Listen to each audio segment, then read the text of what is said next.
Feng Yu meminta Liu Shengzhao untuk berbicara dengan Presiden Nintendo dan bekerja sama dalam mengembangkan pasar Tiongkok. Nintendo mungkin tidak setuju untuk saat ini. Tetapi ketika Aiwa menjadi merek produk elektronik Tiongkok nomor 1 tahun depan, bagaimana mungkin Nintendo tidak tergoda? Dan sekarang, Feng Yu akan bekerja keras untuk menjadikan Aiwa merek produk elektronik Tiongkok nomor 1, dan hal pertama yang harus dilakukan adalah menyingkirkan Sony dari pasar Tiongkok. Hei, apa kau pernah dengar para eksekutif Sony melontarkan komentar-komentar yang menghina Tiongkok?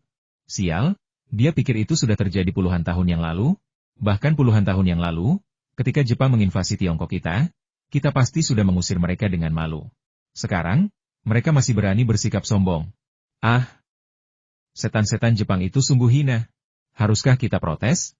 Protes apa? Kudengar seseorang bilang Sony ingin melancarkan serangan habis-habisan ke pasar Tiongkok kita, membuat perusahaan elektronik Tiongkok sulit berjaya. Jadi, kita harus memboikot produk Sony dan mencegah mereka menjualnya. Ya, itulah yang sedang kita lakukan. Boikot produk Sony dan usir Sony dari Tiongkok. Feng Yu mendengar dua anak muda mengatakan ini di jalan. Bibirnya sedikit melengkung. Lihat anak-anak muda ini, betapa marahnya mereka. Dia hanya menyuruh para penjualnya menyebarkan pesan ini di universitas-universitas, dan itu langsung berdampak cepat. Pasar utama Sony adalah remaja, dan sekarang seluruh komunitas anak muda memboikot Sony. Sony hancur di Tiongkok. Bang! Ohga Norio melempar cangkir tehnya ke tanah, membuat pecahan-pecahannya beterbangan. Apa yang kau katakan? Semua dealer kita di Tiongkok sekarang menuntut pengembalian? Bagaimana kau mengelola pasar Tiongkok? Bukan hanya pangsa pasar kita menurun dari bulan ke bulan, sekarang hampir nol. Pimpinan Sony Tiongkok membungkuk, tubuhnya sedikit gemetar. Ia bisa saja memimpin pasar yang besar. Meskipun pasar ini, karena berbagai alasan, kemungkinan besar tidak akan berhasil dalam jangka pendek, dalam jangka panjang, pasar ini akan menjadi sumber pertumbuhan laba baru bagi perusahaan. Ia pikir ia akan menjadi pahlawan di Sony, bahkan mungkin mendapatkan posisi di manajemen inti. Namun, Juli tahun ini terbukti menjadi Waterloo-nya. Awal Agustus menjadi mimpi buruk. Penjualan Sony di bulan Agustus tidak menurun, melainkan merugi. Semua dealer mengumumkan bahwa mereka tidak akan lagi menjual produk Sony mulai bulan September, dan menuntut agar Sony menerima pengembalian uang dan retur sesuai perjanjian. Ia merancang klausul ini karena tidak ada dealer yang bersedia menjual Sony Walkman. Pasar Tiongkok praktis belum berkembang, tanpa pesaing. Selama ia bisa menunjukkan keuntungan kepada para dealer, apa yang perlu dikhawatirkan jika mereka menolak bekerja sama? Semuanya berjalan lancar sampai komentar menghina seorang eksekutif Sony tentang Tiongkok merebak di Tiongkok, memicu boikot nasional terhadap produk-produk Sony, bahkan meluas ke produk-produk Jepang. Apa hubungannya dengan semua ini? Bukan dia yang menghina Tiongkok. Tapi siapa yang tidak bertindak cepat, malah memperburuk situasi? Agar hal seperti ini menyebar begitu cepat, pasti sudah diatur, dan orang itu pasti sangat berkuasa. Dan, ngomong-ngomong, kaitkan ini dengan Aiwa. Presiden Ohga, penyelidikan saya telah membawa saya pada kesimpulan bahwa seseorang berada di balik ini. Kemungkinan besar Aiwa. Anda yakin? Ya. Dia tidak tahu. Dia hanya mencari alasan untuk mengalihkan kesalahan, tetapi dia menemukan jawaban yang tepat. Anda tetap di sini dan pikirkan bagaimana menangani ini. Saya akan melapor kepada Presiden dan saya akan membahas masalah Anda saat saya kembali. Insiden Sony ini telah menjadi kehebohan besar. Berita tentang seorang eksekutif Sony yang menghina Tiongkok dilaporkan di surat kabar Jepang, tetapi sepenuhnya di luar konteks.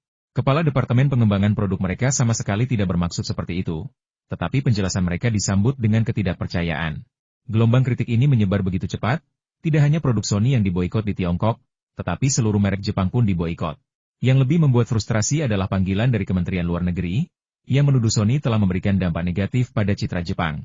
Jepang telah menjalin hubungan diplomatik dengan Tiongkok pada saat itu.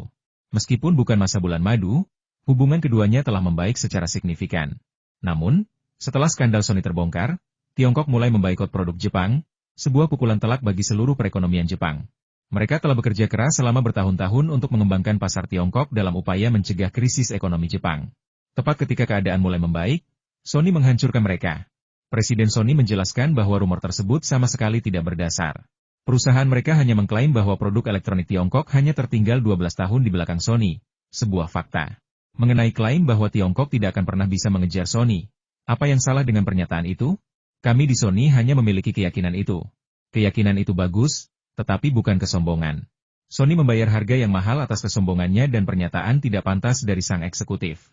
Akhirnya, Sony mengalah dan memecat eksekutif tersebut, menyampaikan permintaan maafnya. Bagaimanapun, mereka tidak bisa menarik diri dari pasar Tiongkok. Tiongkok adalah target utama perusahaan berikutnya. Namun, Sony masih meremehkan amarah pihak Tiongkok. Meskipun Sony memecat eksekutif tersebut dan bahkan meminta maaf di surat kabar, pihak Tiongkok masih belum memaafkan Sony. Boikot produk Jepang lainnya tidak separah itu, karena mereka semua memangkas harga dan menawarkan diskon untuk merebut kembali pangsa pasar. Namun, Sony, meskipun telah memangkas harga, tetap tidak bisa menjual. Bahkan ada sekelompok anak muda yang marah dan tidak tahan melihat orang lain menggunakan produk Sony, terlepas dari bagaimana mereka membelinya. Feng Yu awalnya berpikir bahwa mengobarkan kemarahan di antara anak muda yang marah dan memboikot Sony sudah cukup, tetapi efeknya sangat kuat, berdampak pada produk Jepang secara keseluruhan. Masalah ini bahkan mencapai tingkat diplomasi nasional. Tetapi Tiongkok benar, sehingga pemerintah hanya mendesak akal sehat tetapi tidak mengeluarkan larangan. Hal ini mau tidak mau akan memaksa Jepang untuk memberikan konsesi pada beberapa isu tertentu, yang merupakan kepentingan nasional. Soal bagaimana berita itu menyebar, tak seorang pun peduli. Selama tidak ada kekacauan, semuanya baik-baik saja. Feng Yu tidak menyangka bahwa tanpa internet, membiarkan para penjual menyebarkan rumor begitu saja, akan lebih efektif daripada komunikasi daring generasi selanjutnya. Tentu saja, ini juga berkaitan dengan kebencian masyarakat saat ini terhadap Jepang. Banyak veteran perang perlawanan melawan agresi Jepang masih hidup. Para distributor itu juga sangat cerdik, memanfaatkan situasi dan memajang spanduk Aiwa Walkman, dikuasai oleh orang Tiongkok. Spanduk ini, ditambah dengan sentimen anak muda yang sedang marah, sekali lagi mendongkrak penjualan Aiwa Walkman di pasar Tiongkok. Hanya masalah waktu sebelum mereka memonopoli pasar. Inilah garda terdepan serangan balik Tiongkok kita terhadap pasar elektronik Jepang. Saya punya kemampuan dan harus mendukungnya. Demikian pula, beberapa bisnis Tiongkok mulai mempromosikan konsep buatan Tiongkok, memanfaatkan lonjakan sentimen patriotik untuk mempromosikan merek mereka dan meningkatkan penjualan. Tentu saja, banyak produk palsu dan berkualitas buruk juga bermunculan, dan mereka memanfaatkan kesempatan ini untuk meraup untung besar. Mereka yang tertangkap bernasib malang dan dipenjara. Namun, mereka yang tidak tertangkap justru bersuka cita. Yang membuat Feng Yu terdiam adalah beberapa orang pintar benar-benar membeli Sony Walkman dengan harga murah, lalu menempelkan logo Sony dengan logo lain di atasnya, lalu menjualnya dengan untung. Sony tidak punya pilihan selain menerima situasi ini. Apalagi yang bisa mereka lakukan? Mengirim Walkman kembali ke Jepang akan memakan biaya yang sangat besar, belum lagi tingkat kerusakannya. Walkman Sony lambat terjual di seluruh dunia, dan yang awalnya dikirim ke Tiongkok adalah model lama. Mengirimnya ke tempat lain juga tidak akan laku. Akan lebih baik menjualnya dengan harga murah di Tiongkok, mengembalikan modal mereka, dan mengurangi kerugian mereka. Oh Genorio sebelumnya telah menghubungi Yagyu Hajime, berharap untuk bernegosiasi dengan AIWA untuk menghidupkan kembali perjanjian kerja sama strategis dan membantu mereka meningkatkan citra mereka di Tiongkok, tetapi Yagyu Hajime dengan tegas menolak. Ketika kau merobek perjanjian itu, apa kau menyetujui permintaanku? Lagi pula, bos besar, Feng Yu, sudah bilang akan menjadi pesaing Sony dan tidak akan pernah bekerja sama. Melihat Sony yang sudah merugi, Feng Yu tahu Sony benar-benar telah mengalah. Sony juga ingin bersaing denganku untuk pasar Tiongkok. Jangan lupa, ini kandangku. Sony menangis, tetapi Feng Yu sangat bahagia. Momen bahagia itu terlalu singkat. Feng Yu sudah berkemas, siap berangkat ke Beijing untuk kuliah. Musim panas ini, pertanian menyalakan petasan beberapa kali. Setiap kali ada siswa yang diterima di universitas, dari SMP terbaik di kabupaten hingga SMP terbaik di cabang. Setiap orang tua merayakan dengan meriah, bersemangat untuk memberitahu semua orang, anakku diterima di universitas. Mereka akan menjadi pejabat. Bisa dibilang, angkatan siswa ini membawa kehormatan bagi pertanian. Sebagai direktur pertanian, Wen Deguang beruntung putranya tidak mengecewakan, karena diterima di Universitas Sains dan Teknologi Beijing tanpa mengikuti ujian masuk. Kesuksesan kelas ini hanya kalah dari Feng Yu, yang juga diterima di Universitas Beijing, dan Liu Kun, yang diterima di jurusan arsitektur Universitas Waking. Siswa berprestasi tetaplah siswa berprestasi. Ia tidak membutuhkan rekomendasi. Dengan mengandalkan kemampuannya sendiri, ia berhasil masuk ke Universitas Waking dengan nilai tertinggi di sekolah. Teman sekelasnya yang selalu bersaing dengannya untuk meraih posisi teratas, meskipun nilainya 3 poin lebih rendah, juga diterima di jurusan arsitektur Universitas Waking, menjadi teman sekelasnya. Kepala Sekolah Menengah Pertama nomor 3 sangat gembira. Tahun ini, persentase siswa yang diterima di universitas-universitas unggulan jauh lebih tinggi daripada tahun-tahun sebelumnya. Selain itu, dengan perkemahan musim panas Soviet yang menjadi acara rutin, jumlah siswa yang direkomendasikan akan meningkat, yang secara signifikan meningkatkan tingkat penerimaan di Sekolah Menengah Pertama nomor 3. Oleh karena itu, tahun ini, mereka menetapkan penghargaan bagi lulusan berprestasi, menambahkan sentuhan gaya pada resume Feng Yu dan teman-teman sekelasnya sebelum mereka lulus. Selama liburan musim panas, Feng Yu sibuk, sementara Wen Dongjun, Lina, dan yang lainnya pergi bermain. Ada yang pulang kampung, ada pula yang mengunjungi sana saudara apapun tujuannya untuk memamerkan nilai bagus anak-anak mereka, membahagiakan orang tua, dan pamer. Pamer seperti itu paling cocok dilakukan dengan orang yang Anda kenal, itu memberi Anda kepuasan terbesar. Kepergian mahasiswa pertanian ke universitas merupakan peristiwa besar. Pihak pertanian secara khusus menyediakan bus untuk mengantar mahasiswa dan orang tua mereka ke Harbin. Beberapa mahasiswa diterima di universitas di sana, sementara banyak mahasiswa lain yang diterima di provinsi lain juga naik kereta api dari Harbin. Meskipun anak-anak jauh lebih mandiri saat ini, kuliah masih jauh lebih penting daripada sekarang.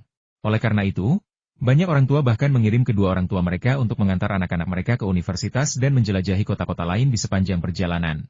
Tentu saja, ini juga karena fakta bahwa para petani di pertanian umumnya lebih kaya daripada mereka yang bekerja di kota. Mereka tidak perlu membayar pajak atas tanah mereka. Contohnya termasuk Ibu Wen Dongjun, Ayah Lina, dan orang tua Liu Kun. Namun, ada satu pengecualian Feng Yu, yang bepergian sendirian. Feng Xingtai berkata, apa serunya di Beijing? Banyak sekali orangnya. Lagi pula, masih banyak waktu. Kalau kamu mau pergi, pilih waktu yang tidak terlalu ramai. Lagi pula, dia sudah pernah ke Asian Games tahun lalu dan mengunjungi semua tempat wisata di Beijing. Kali ini dia tidak mau repot-repot, dia masih harus mengawasi pembangunan pabrik baru. Ini bukan pertama kalinya putranya ke ibu kota. Dia sudah setua itu, jadi apa yang perlu dikhawatirkan? Pergi saja sendiri. Apa tidak ada teman sekelas lain yang menemanimu? Feng Yu membeli sebidang tanah di pinggiran kota Shenyang untuk membangun cabang peternakan babi Tianpeng dan cabang pabrik gandum Taihua. Bagian luar pabrik dibangun dengan sangat cepat, tetapi Feng Xingtai bersikeras mengawasi sendiri pemasangan mesin-mesin internalnya. Feng Yu ingin bertanya, kalaupun kamu menonton, apa kamu bisa mengerti? Lupakan saja, karena ayah suka, dia akan menonton saja. Dia juga bisa mengajak ibu ke Shenyang untuk tur.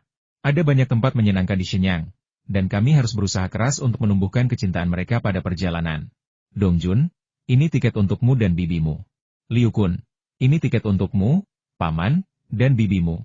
Ketika mereka tiba di Harbin, seseorang datang dan menyerahkan setumpuk tiket kereta api. Ternyata itu adalah seorang pemimpin yang mengenakan seragam kereta api. Xiao Yu, keluargamu benar-benar hebat. Mereka bahkan mengenal para pemimpin di kereta api dan mampu membelikan kami tempat tidur-tidur, kata ayah Liu Kun dengan iri. Kakak iparku dan orang ini teman sekelas, jadi aku hanya menyampaikan ini. Lihat tiketnya, semuanya. Mereka semua akan berangkat ke Beijing besok pagi. Jangan khawatir. Kami punya tiket untukmu ke selatan begitu sampai di sana. Apa maksud kakak ipar Feng Yu yang teman sekelas dengan para pejabat kereta api? Itu hanya karena perusahaan Taihua memiliki kerjasama yang luas dengan perusahaan kereta api, dan mereka telah membeli beberapa tempat tidur-tidur. Tentu saja, mereka akan membantunya. Belasan teman sekelas dan orang tua mereka bergegas turun dari kereta, menggunakan jalur khusus untuk naik kereta lebih awal. Hal ini kembali membuat mereka takjub, tidak perlu mengantre untuk pemeriksaan tiket sungguh menakjubkan. Keluarga Feng, mereka sungguh hebat. Hanya satu orang yang memasang tatapan curiga, tampak tidak senang. Ia merasa Feng Yu memperlakukan putrinya lebih baik daripada yang lain, bahkan menawarkan bantuan untuk membawakan barang bawaan. Bukankah aku punya tangan? Mungkinkah orang ini mengincar putriku? Pikiran ini muncul di benak Pak Tuali. Jika putrinya tidak masuk universitas, sekarang adalah usia yang tepat baginya untuk mencari pasangan. Ia bisa menikah dalam 2 tahun. Tetapi putriku telah masuk universitas dan akan menjadi tulang punggung keluarga. Jika ia mulai berkencan sekarang, bagaimana jika itu memengaruhi penempatan kerjanya di masa depan? Keluarga Feng memang kaya, tetapi keluarga Liku mungkin tidak tertarik untuk mendaki keluarga kelas atas itu. Jika putriku berkencan dengan putra Direktur Wen, itu tidak masalah, tetapi aku harus mempertimbangkan kembali dan memberinya peringatan. Jika Feng Yu tahu apa yang dipikirkan ayah Lina, dia pasti akan marah besar. Aku miliarder, dan aku bahkan tidak sehebat anak seorang direktur. Bahkan direkturnya, apa dia bisa bilang dia lebih baik dariku? Pabrikku sudah memiliki ribuan pekerja, dan begitu cabang dibuka, kita akan punya puluhan ribu. Penilaian macam apa itu? Feng Yu telah membuat pengaturan yang sangat baik. Semua orang berada di gerbong yang sama, dibagi menjadi beberapa tempat tidur berdasarkan jenis kelamin. Setelah semua barang bawaan disimpan, Feng Yu duduk di tempat tidur bawah dan menghela napas lega. Sial, ini kan sekolah. Apa kau benar-benar perlu membawa barang sebanyak itu? Barang bawaannya sangat berat, belum lagi tas-tas besar dan kecilnya. Bahkan beberapa teman sekelasku membawa wastafel di dalam koper mereka. Oke, lebih dari 1. Sekarang, orang-orang berhemat sebisa mungkin, dan tidak ada yang takut masalah. Tak lama kemudian, yang lain mulai memasuki stasiun dan naik kereta. Melalui jendela, mereka bisa melihat lautan orang berkerumun. Tidak seramai saat arus mudik festival musim semi, tetapi hampir sampai. Kebanyakan dari mereka adalah siswa yang kembali ke sekolah. Pemandangan ini membuat semua orang semakin lega. Untungnya, mereka tidak perlu ikut masuk. Membawa barang sebanyak itu pasti sangat merepotkan. Feng Yu memandang Wen Dongjun, yang tampak tidak senang, bahkan sedikit frustrasi. Ada apa denganmu? Kau sepertinya tidak terlalu senang bersekolah di Beijing? Wen Dongjun berkata dengan wajah getir, kenapa banyak sekali orang? Hah? Apa hubungannya kerumunan itu denganmu? Apa kau mengkhawatirkan Zhang Han? Tidak. Bukankah Zhang Han pergi naik pesawat? Kita belum makan malam.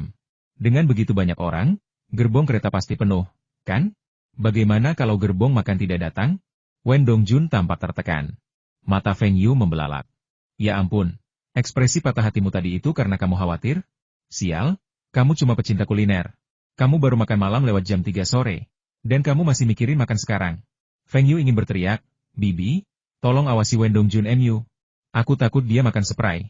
Aku bawa sosis dan roti. Biar kamu nggak kelaparan. Lagi pula, gerbong makannya ada di antara kursi keras dan tempat tidur-tidur.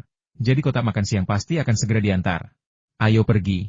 Aku bawa kartu poker. Ayo main poker sama seseorang.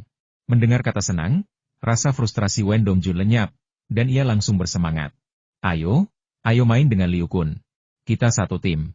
Hari ini, kita akan mengalahkannya, peraih nilai tertinggi tingkat provinsi dalam ujian masuk perguruan tinggi. Setibanya di Beijing, tiket kereta api tiba lagi. Feng Yu membagikannya kepada siswa dan orang tua lain yang perlu pindah, dan mereka semua pergi ke sekolah masing-masing untuk mendaftar. Xiao Feng, cepatlah mendaftar, desak ayah Lina. Paman Li, jangan terburu-buru. Aku lihat kamu membawa banyak barang bawaan, dan aku hanya punya satu koper. Jadi, aku akan mengantarmu ke Universitas Normal dulu, lalu aku akan kembali ke Universitas Beijing. Feng Yu dengan antusias membawa tas besar Lina dan naik bus Universitas Normal. Harus diakui, universitas-universitas di Beijing cukup bagus. Bahkan di zaman sekarang, mereka masih memiliki bus sekolah. Meskipun bus itu tua dan lusuh, bus itu masih sangat nyaman. Dijemput dan diantar dengan mobil sungguh keuntungan menjadi seorang kader. Ayah Lina meraih tas itu dan berkata, Xiao Feng, lebih baik tidak usah. Aku melihat orang-orang dari Universitas Jingcheng di sana memegang spanduk menyambut mahasiswa baru. Kamu harus pergi mendaftar. Kita bisa membawa barang-barang ini. Feng Yu mendongak dan bertemu dengan tatapan tegas dan waspada ayah Lina. Ya Tuhan, apa kamu masih khawatir aku akan menculik putrimu? Oke, meskipun kupikir begitu, aku tidak berencana melakukannya sekarang. Tidak, Kamrat Lauli sepertinya menyadari sesuatu. Bukankah aku sudah menyembunyikannya dengan cukup baik? Lagi pula, kalaupun mereka tahu, apa yang akan terjadi? Cepat atau lambat mereka pasti akan tahu. Ini kesempatan bagus untuk memberi keluarga Lina waktu untuk menerimanya. Dan aku harus mengirimkannya hari ini. Saat itu, Lina tiba-tiba berkata, Ayah, pergelangan tanganku agak sakit. Biar Feng Yu yang mengantar kita. Lagi pula dia tidak punya banyak barang bawaan. Kamu tidak bisa membawa barang sebanyak itu sendirian. Feng Yu langsung tersenyum dan berkata, Ya, Paman terlalu lelah membawa barang sebanyak itu sendirian. Biar aku bantu. Kita semua teman sekelas. Kakak kelas akhir ini dari Universitas Normal kita. Kamu naik bus ini, kan? Kamu, dari Universitas Normal, kan? Cepat naik. Busnya hampir penuh. Aku akan mengantarmu pulang, lalu aku harus bergegas menjemput yang berikutnya. Beijing kota besar. Kalau kami tidak menjemputmu, banyak mahasiswa baru yang akan tersesat. Setelah naik bus, Feng Yu ingin duduk bersama Lina, tetapi ayah Lina mendorongnya. Ia terus menatap Feng Yu dengan tatapan waspada. Kamu, pelit sekali. Kamu masih bisa bertatapan mata meskipun tidak berada tepat di samping kami. Hei, kamu dari Harbin juga?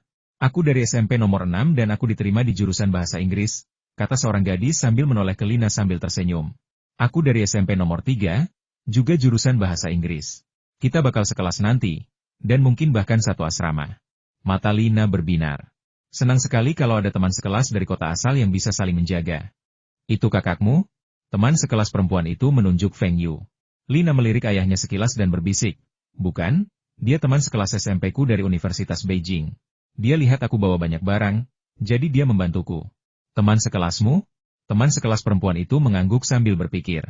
Mungkin lebih dari itu? Bagaimana mungkin ada teman sekelas yang begitu perhatian?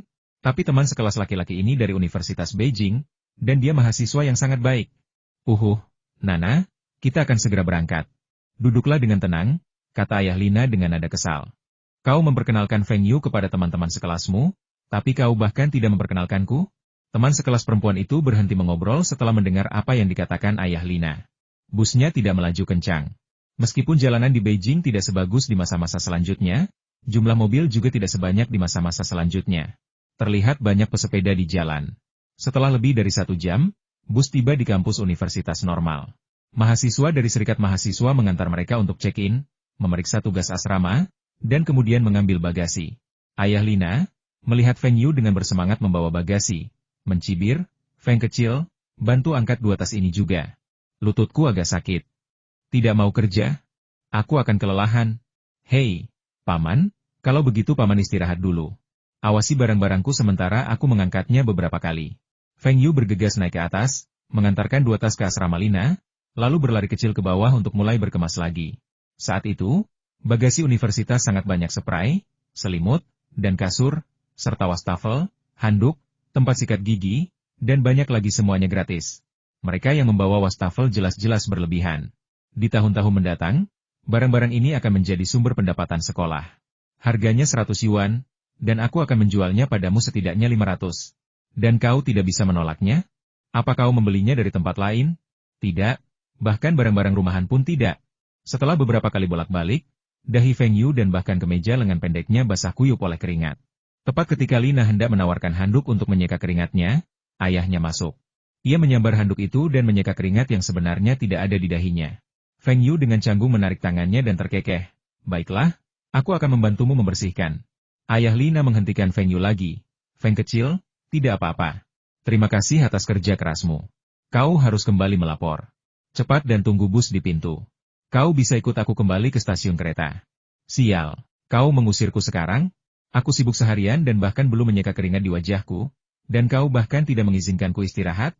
Calon ayah mertua ini tidak akan mudah dihadapi. Tapi memangnya kenapa? Lagi pula hati putrimu bersamaku, dan dia tidak bisa kabur. "Paman Li, bus itu butuh setidaknya 2 jam untuk pulang pergi. Kalau aku pergi sekarang, bukankah aku akan berjemur di bawah sinar matahari selama 2 jam? Ini..." Ayah Lina ragu-ragu. Ini terdengar agak tidak baik. "Lupakan saja, biarkan anak ini tinggal di sini. Aku akan mengawasi dari sini." Apalagi yang bisa dia lakukan? Feng Yu dengan cekatan membantu Lina merapikan barang bawaannya. Lina juga mengemasi pakaian dan barang-barang lainnya, memasukkan koper dan tas ke bawah tempat tidur. Asrama itu untuk 8 orang, dengan tempat tidur susun dan meja kerja lusuh dengan termos timah merah di atasnya. Bahkan tidak ada lemari timah, sungguh menyedihkan.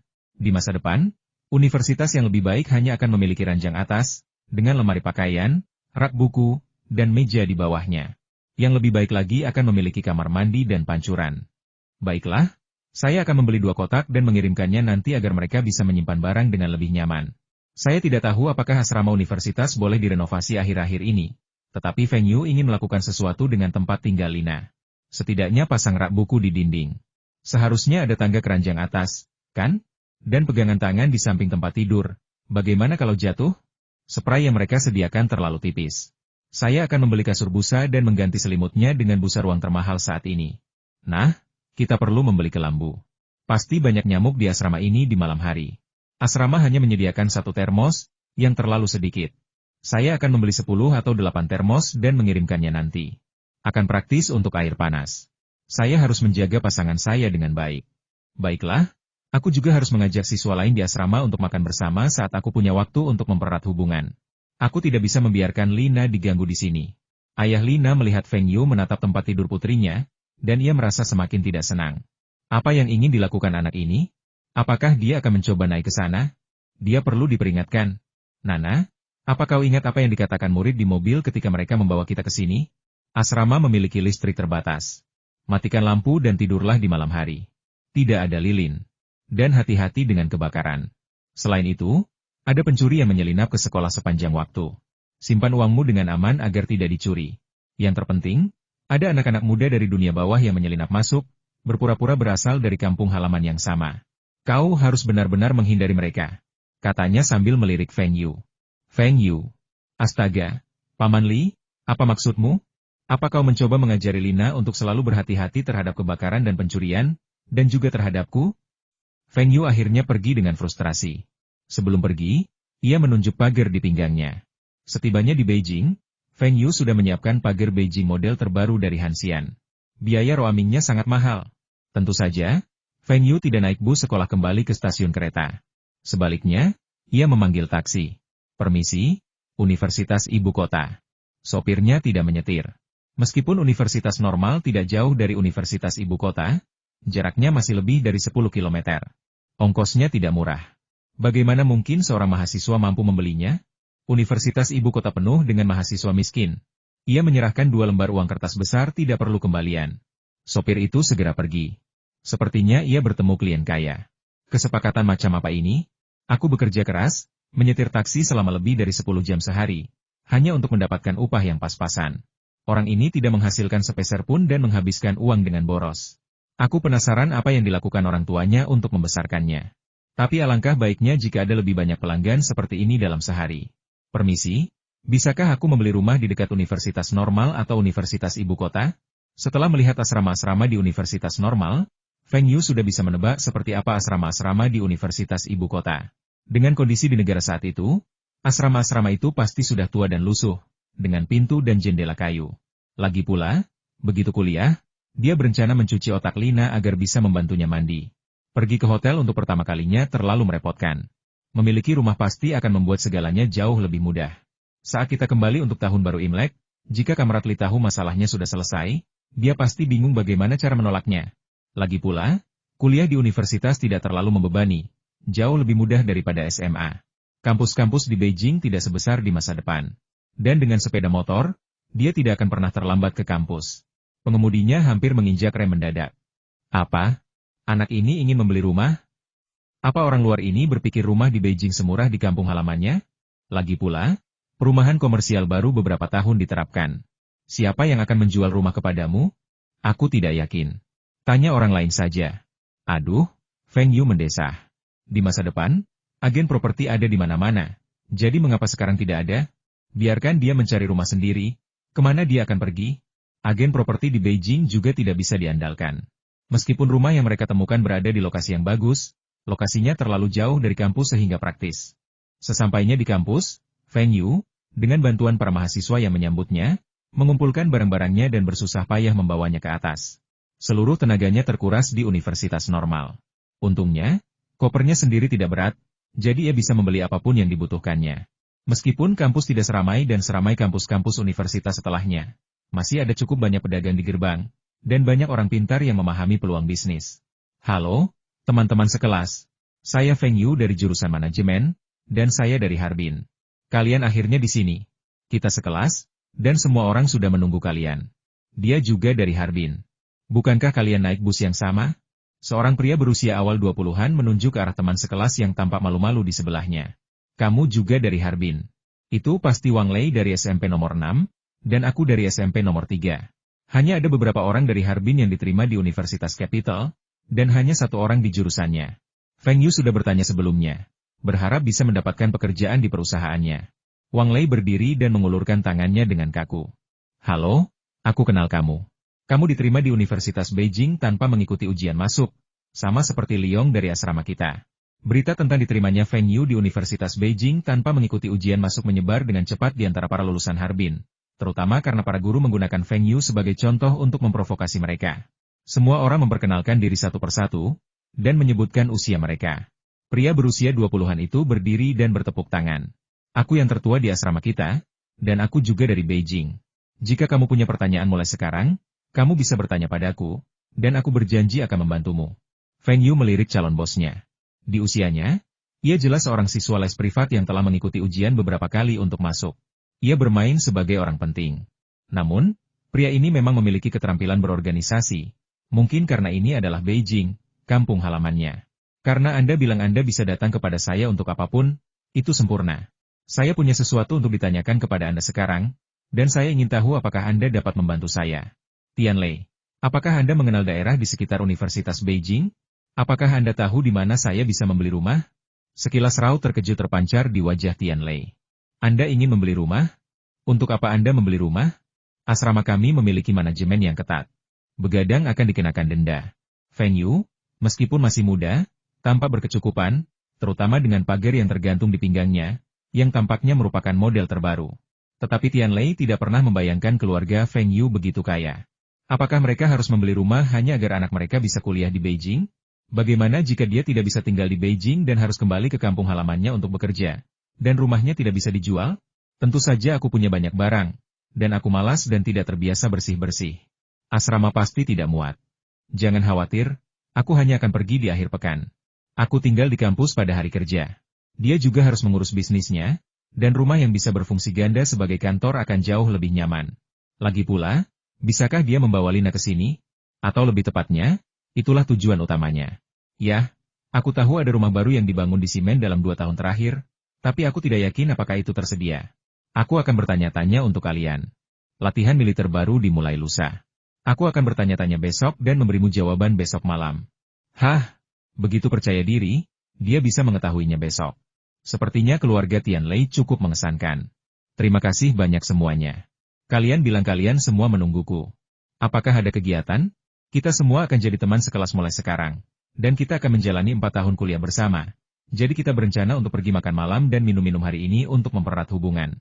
Feng Yu mengangguk. Oke. Aku yang terakhir di sini, jadi aku akan mentraktir kalian semua. Teman sekelas, kan? Sekalipun harus mengeluarkan uang, kita tetap harus populer. Mendengar Feng Yu mengatakan ini, yang lain bersikap sopan, tetapi jelas tergoda. Mereka semua adalah siswa miskin, jadi ada yang mentraktir mereka itu menyenangkan. Feng Yu tampak kaya raya. Hanya Tian Lei yang punya ide. Dia yang tertua dan ingin menjadi ketua asrama. Dialah yang mengusulkan makan malam hari ini, berharap memanfaatkan kesempatan ini untuk mendapatkan dukungan teman-teman sekamarnya agar dia bisa menjadi ketua kelas, atau sekretaris liga, atau setidaknya wakil ketua kelas, kan?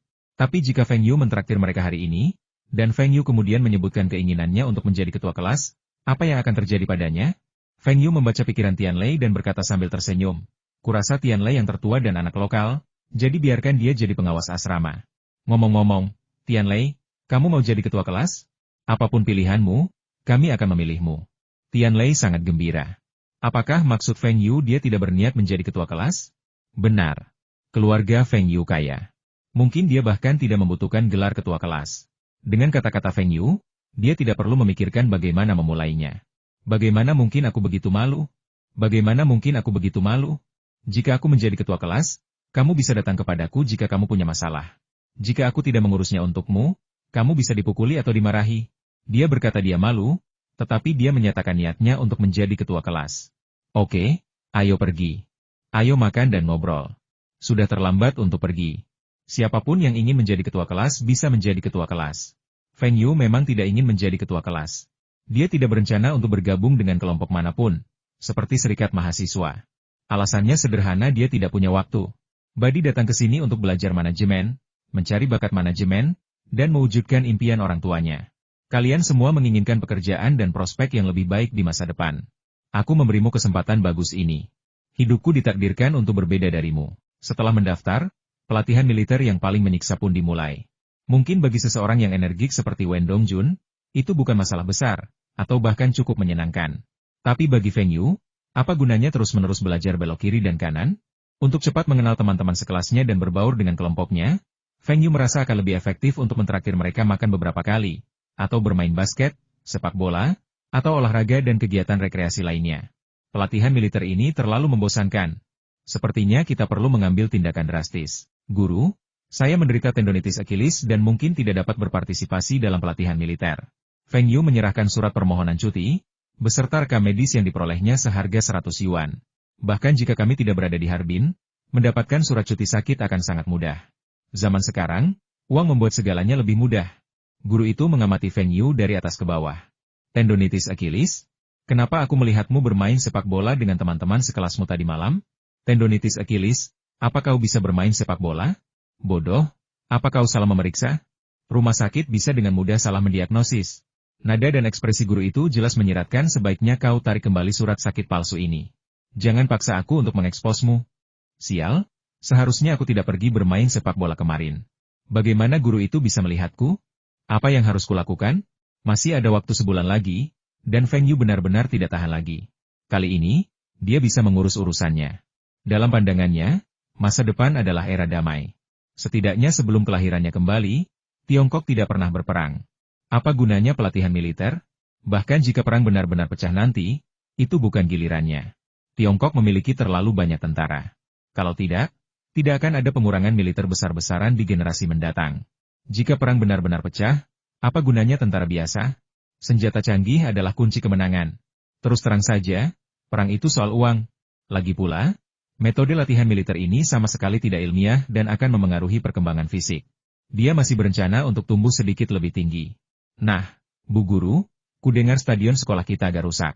Kebetulan keluargaku punya uang. Jadi kenapa aku tidak membayar untuk memperbaikinya untuk sekolah kita? Trik lama, kalau surat keterangan sakit tidak mempan, pakai uang saja. Mata guru itu terbelalak. Anak ini pasti sedang mengolok-oloknya.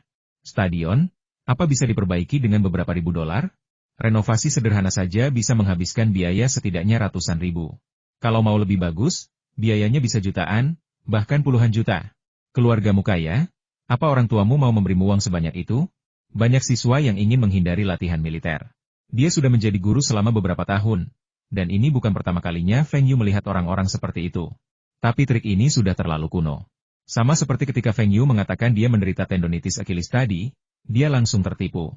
Bagaimana mungkin dia menonton siswa bermain sepak bola sepulang sekolah? Kalian ingin merenovasi stadion sekolah? Oke, terima kasih atas nama sekolah. Kami ingin membangunnya tahun lalu. Tapi sayangnya kami tidak punya uang. Tidak perlu terlalu banyak, 1 juta saja sudah cukup. Kata guru itu dengan nada mencibir. Nak, kita lihat saja bagaimana kamu bisa menyombongkannya. 1 juta akan membuatmu takut setengah mati. Apakah menurutmu menjadi siswa rekomendasi itu hebat? Aku juga direkomendasikan saat itu, dan aku bahkan direkomendasikan untuk sekolah pasca sarjana.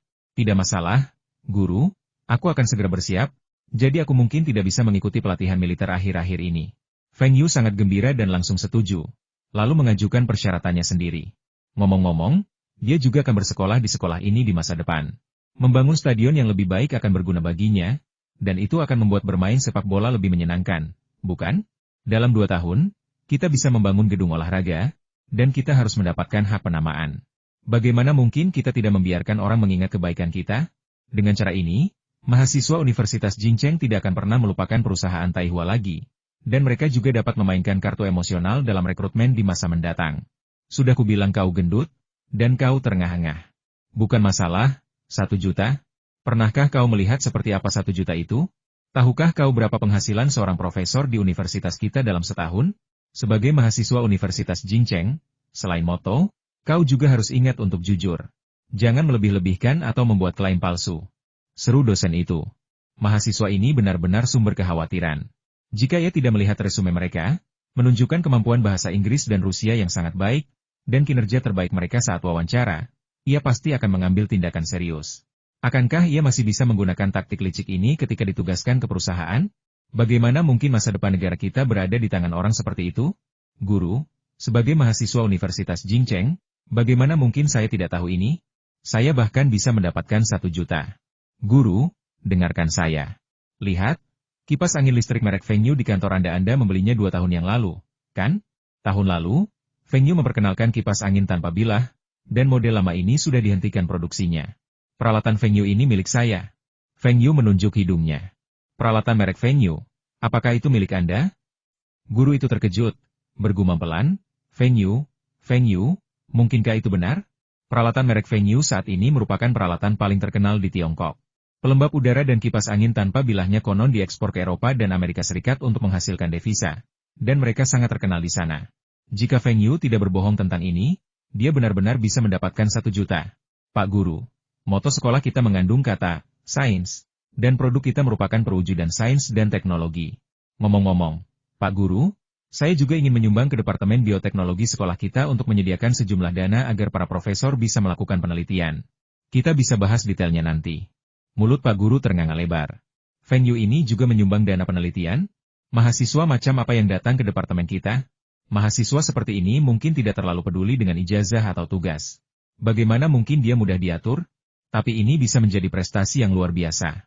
Jika dia berhasil, dia pasti akan mendapatkan gelar profesional menengah. Masalah ini perlu didiskusikan dengan pimpinan sekolah. Saya tidak bisa mengambil keputusan. Bagaimana kalau begini? Saya akan mengajak Anda bertemu dengan pimpinan sekolah besok pagi.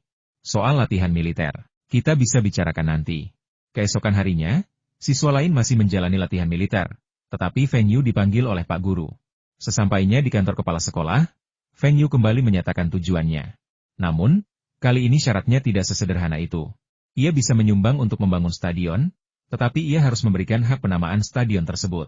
Tentu saja, ia juga berjanji untuk menyumbangkan beberapa proyek ke sekolah setiap tahunnya, tetapi syaratnya tetap sama. Hak penamaan harus dipegang olehnya, sama seperti gedung Yifu. Perbedaannya, gedung Yifu juga membutuhkan dana dari sekolah dan pemerintah kota. Tetapi Feng Yu menanggung semuanya, tanpa pihak sekolah harus membayar sepeser pun. Mengenai dana penelitian yang disumbangkan kepada Profesor Departemen Bioteknologi, ia ingin bertemu dengan profesor tersebut, dan ia hanya akan menyumbang untuk proyek tersebut, bukan untuk sekolah. Ia juga ingin membagikan hasil penelitian profesor tersebut dengan pihak sekolah dan memiliki hak penolakan pertama. Sekelompok profesor dari Universitas Jingcheng bekerja untuknya, membantunya mengembangkan obat mabuk, pil diet, suplemen kalsium, dan produk kesehatan lainnya. Membayangkannya saja sudah mengasyikkan. Terlebih lagi, semua ini niscaya akan memberinya keuntungan ratusan kali lipat di masa depan, sungguh peluang yang menggiurkan. Tentu saja, ada juga keuntungan jangka pendek. Instruktur menerima permintaan cutinya dan hanya mengharuskannya menghadiri parade pelatihan militer terakhir. Setelah meninggalkan kantor pimpinan universitas, instruktur menepuk bahu Feng Yu dan menghujaninya dengan pujian, mengatakan bahwa masa depan negara seharusnya berada di tangan anak muda seperti Feng Yu. San menatap para mahasiswa di hadapannya, sedikit tercengang. Ia pernah melihat mahasiswa berlatar belakang bisnis sebelumnya, bahkan mereka yang berusia 30-an tahun yang diterima di Universitas Jingcheng. Namun, ia belum pernah melihat seseorang seperti Feng Yu, yang mulai kuliah di usia 18 tahun dan menjalankan bisnis sebesar itu. Ia belum pernah mendengar mahasiswa mendanai para profesor. Jika wakil presiden tidak memberitahunya, ia pasti akan menganggapnya lelucon. Profesor San, Anda peneliti bioteknologi, kan? Feng Yu melihat Profesor San membeku, jadi ia harus berbicara lebih dulu. Feng kecil, bukan, teman sekelas Feng Bos Feng. Profesor San bingung harus memanggilnya apa. Di sekolah, memanggilnya Feng kecil, teman sekelas Feng, atau Feng Yu tidak masalah. Namun peran Feng Yu hari ini berbeda, ia adalah bos yang memberinya dana penelitian. Meski begitu, memanggilnya seperti itu tetap saja terasa canggung. Profesor San, panggil saja saya Feng kecil, atau Feng Yu. Feng Yu bisa melihat rasa malu Profesor San, tetapi ia sama sekali tidak malu. Ia belum pernah bertemu seorang profesor. Bahkan pejabat tertinggi sekalipun pernah bertemu dengan wakil pejabat provinsi dan masih memanggilnya Bos Feng. Kalau begitu, aku akan memanggilmu Feng kecil. Kami di Departemen Ilmu Biologi. Kami tidak punya Departemen Bioteknologi di sekolah kami. Kali ini giliran Feng Yu yang merasa canggung. Di kehidupan sebelumnya, ia hanya pernah mendengar tentang bioteknologi. Ia tidak tahu Universitas Jingcheng bahkan tidak memilikinya. Pihak universitas belum memberitahunya tentang hal itu kemarin. Namun, ilmu biologi seharusnya serupa dengan apa yang ia pahami sebagai bioteknologi. Mungkinkah ia tidak bisa meneliti proyek yang diinginkannya? Profesor San, apakah ilmu biologi ini termasuk biokimia? Tanya Feng Yu ragu-ragu. Tentu saja. Biokimia adalah mata kuliah wajib bagi kami mahasiswa biologi. Ilmu biologi mencakup segalanya. Profesor San mulai memperkenalkan jurusannya dengan fasih, dan Feng Yu mendengarkan dengan saksama. Memang benar bahwa Profesor San adalah orang yang diperkenalkan oleh pimpinan universitas atas permintaan Feng Yu. Jurusnya sangat relevan. Feng Yu menunggu Profesor San berbicara selama hampir setengah jam sebelum akhirnya menyela. Ia terus membahas segala hal mulai dari fotosintesis pada tumbuhan hingga hakikat kehidupan manusia, tetapi ia benar-benar tidak mengerti. Profesor San, bisakah Anda mengubah keahlian Anda menjadi produk? Produk yang bermanfaat bagi umat manusia. Misalnya, elemen seperti kalsium, zat besi, seng, dan selenium yang lebih mudah diserap tubuh manusia, atau suplemen vitamin dan asam amino, atau produk yang, jika dikonsumsi, dapat menghilangkan rasa lelah, membantu orang tertidur, tumbuh lebih tinggi, menurunkan berat badan, dan sebagainya. Apa dari semua ini yang bisa Anda capai? Feng Yu tidak repot-repot menyebutkan menghasilkan uang dari obat-obatan, melainkan berbicara tentang memberi manfaat bagi umat manusia. Profesor San berseri-seri gembira atas pujian ini. Saya sudah membahas beberapa hal yang Anda bicarakan, dan beberapa profesor lain di departemen kami ingin menelitinya secara detail. Tetapi sayangnya, kami tidak punya uang. Ia kemudian menatap tajam ke mata Feng Yu. Feng Yu. Sial, siapa bilang semua profesor sekarang acuh tak acuh? Ini hanya permintaan uang yang terang-terangan, tetapi semakin sering ini, semakin baik, lebih baik membicarakan uang daripada perasaan. Jadi, saya yang menyediakan dana penelitian, jadi siapa yang mendapatkan hasilnya? Feng Yu bertanya sambil tersenyum. Hasilnya? Tentu saja, sekolah mendapatkannya, kata Profesor San dengan tenang. Kau ingin menjadi penulis? Kalau begitu kau harus pindah ke program ilmu biologi kami, dan kau harus meraih setidaknya gelar magister. Sial, siapa sih yang mau menjadi penulis? Apa gunanya aku punya penulis? Kaulah yang melakukan penelitian, dan aku yang membayarnya. Sekolah menyediakan tempat dan peralatan, tapi kenapa sekolah harus punya hak eksklusif atas hasilnya? Aku juga berhak mendapat bagian. Kalau saja mendirikan lab sendiri sekarang tidak begitu sulit, aku pasti akan bermitra denganmu dan berinvestasi langsung di lab ini. Profesor San, saya tidak menjelaskannya dengan jelas. Uang saya ini bukan sumbangan cuma-cuma. Saya membayar untuk hasil penelitian ilmiah. Jika hasil penelitian ini disimpan di laboratorium sekolah, itu hanya sebuah kehormatan. Tetapi jika diserahkan kepada saya, hasilnya bisa diolah menjadi produk. Tidakkah Anda ingin membawa hasil penelitian Anda ke pasar, memberi manfaat bagi masyarakat, dan membuat semua orang memuji Anda? Menguntungkan masyarakat, membuat semua orang memuji saya? Wajah Profesor San sedikit memerah karena gembira. Bagaimana mungkin dia tidak mau? Dia bahkan berpikir untuk memenangkan hadiah Nobel. Jika dia tidak bisa mendapatkan penghargaan tertinggi, rasanya menyenangkan untuk mendapatkan reputasi dari masyarakat. Tetapi dia tidak bisa memutuskan untuk memberikan hasil penelitian ilmiah itu kepada Feng Yu. Hasil penelitian mereka selalu menjadi milik unit sekolah, dan hal yang sama berlaku untuk lembaga penelitian. Dia tidak pernah mendengar tentang kepemilikannya oleh perorangan. Tetapi tampaknya tidak ada yang mensponsori penelitian mereka. Atau dengan kata lain, apakah ini dianggap penelitian kolaboratif? Melihat kegembiraan Profesor San, Feng Yu melanjutkan, Profesor San, pikirkanlah. Jika Anda menyerahkan hasil penelitian Anda kepada saya akan memproduksinya dan menjualnya ke seluruh dunia. Ini tidak hanya akan memberi Anda, profesor lain, dan universitas lebih banyak dana penelitian, tetapi juga akan menghasilkan pendapatan dan menghasilkan uang dari orang asing. Itu pencapaian yang luar biasa. Tentu saja, sebagai pemimpin proyek, Anda juga harus menerima bonus. Ini akan menginspirasi lebih banyak profesor dan ilmuwan seperti Anda untuk melanjutkan upaya penelitian mereka. Ini juga akan mendorong lebih banyak orang untuk menghargai disiplin ilmu biologi kita, sehingga memungkinkannya berkembang dan mempelajari esensi kehidupan. Kata-kata Feng Yu semakin menarik bagi Profesor San. Mempromosikan ilmu biologi sungguh mimpi yang indah.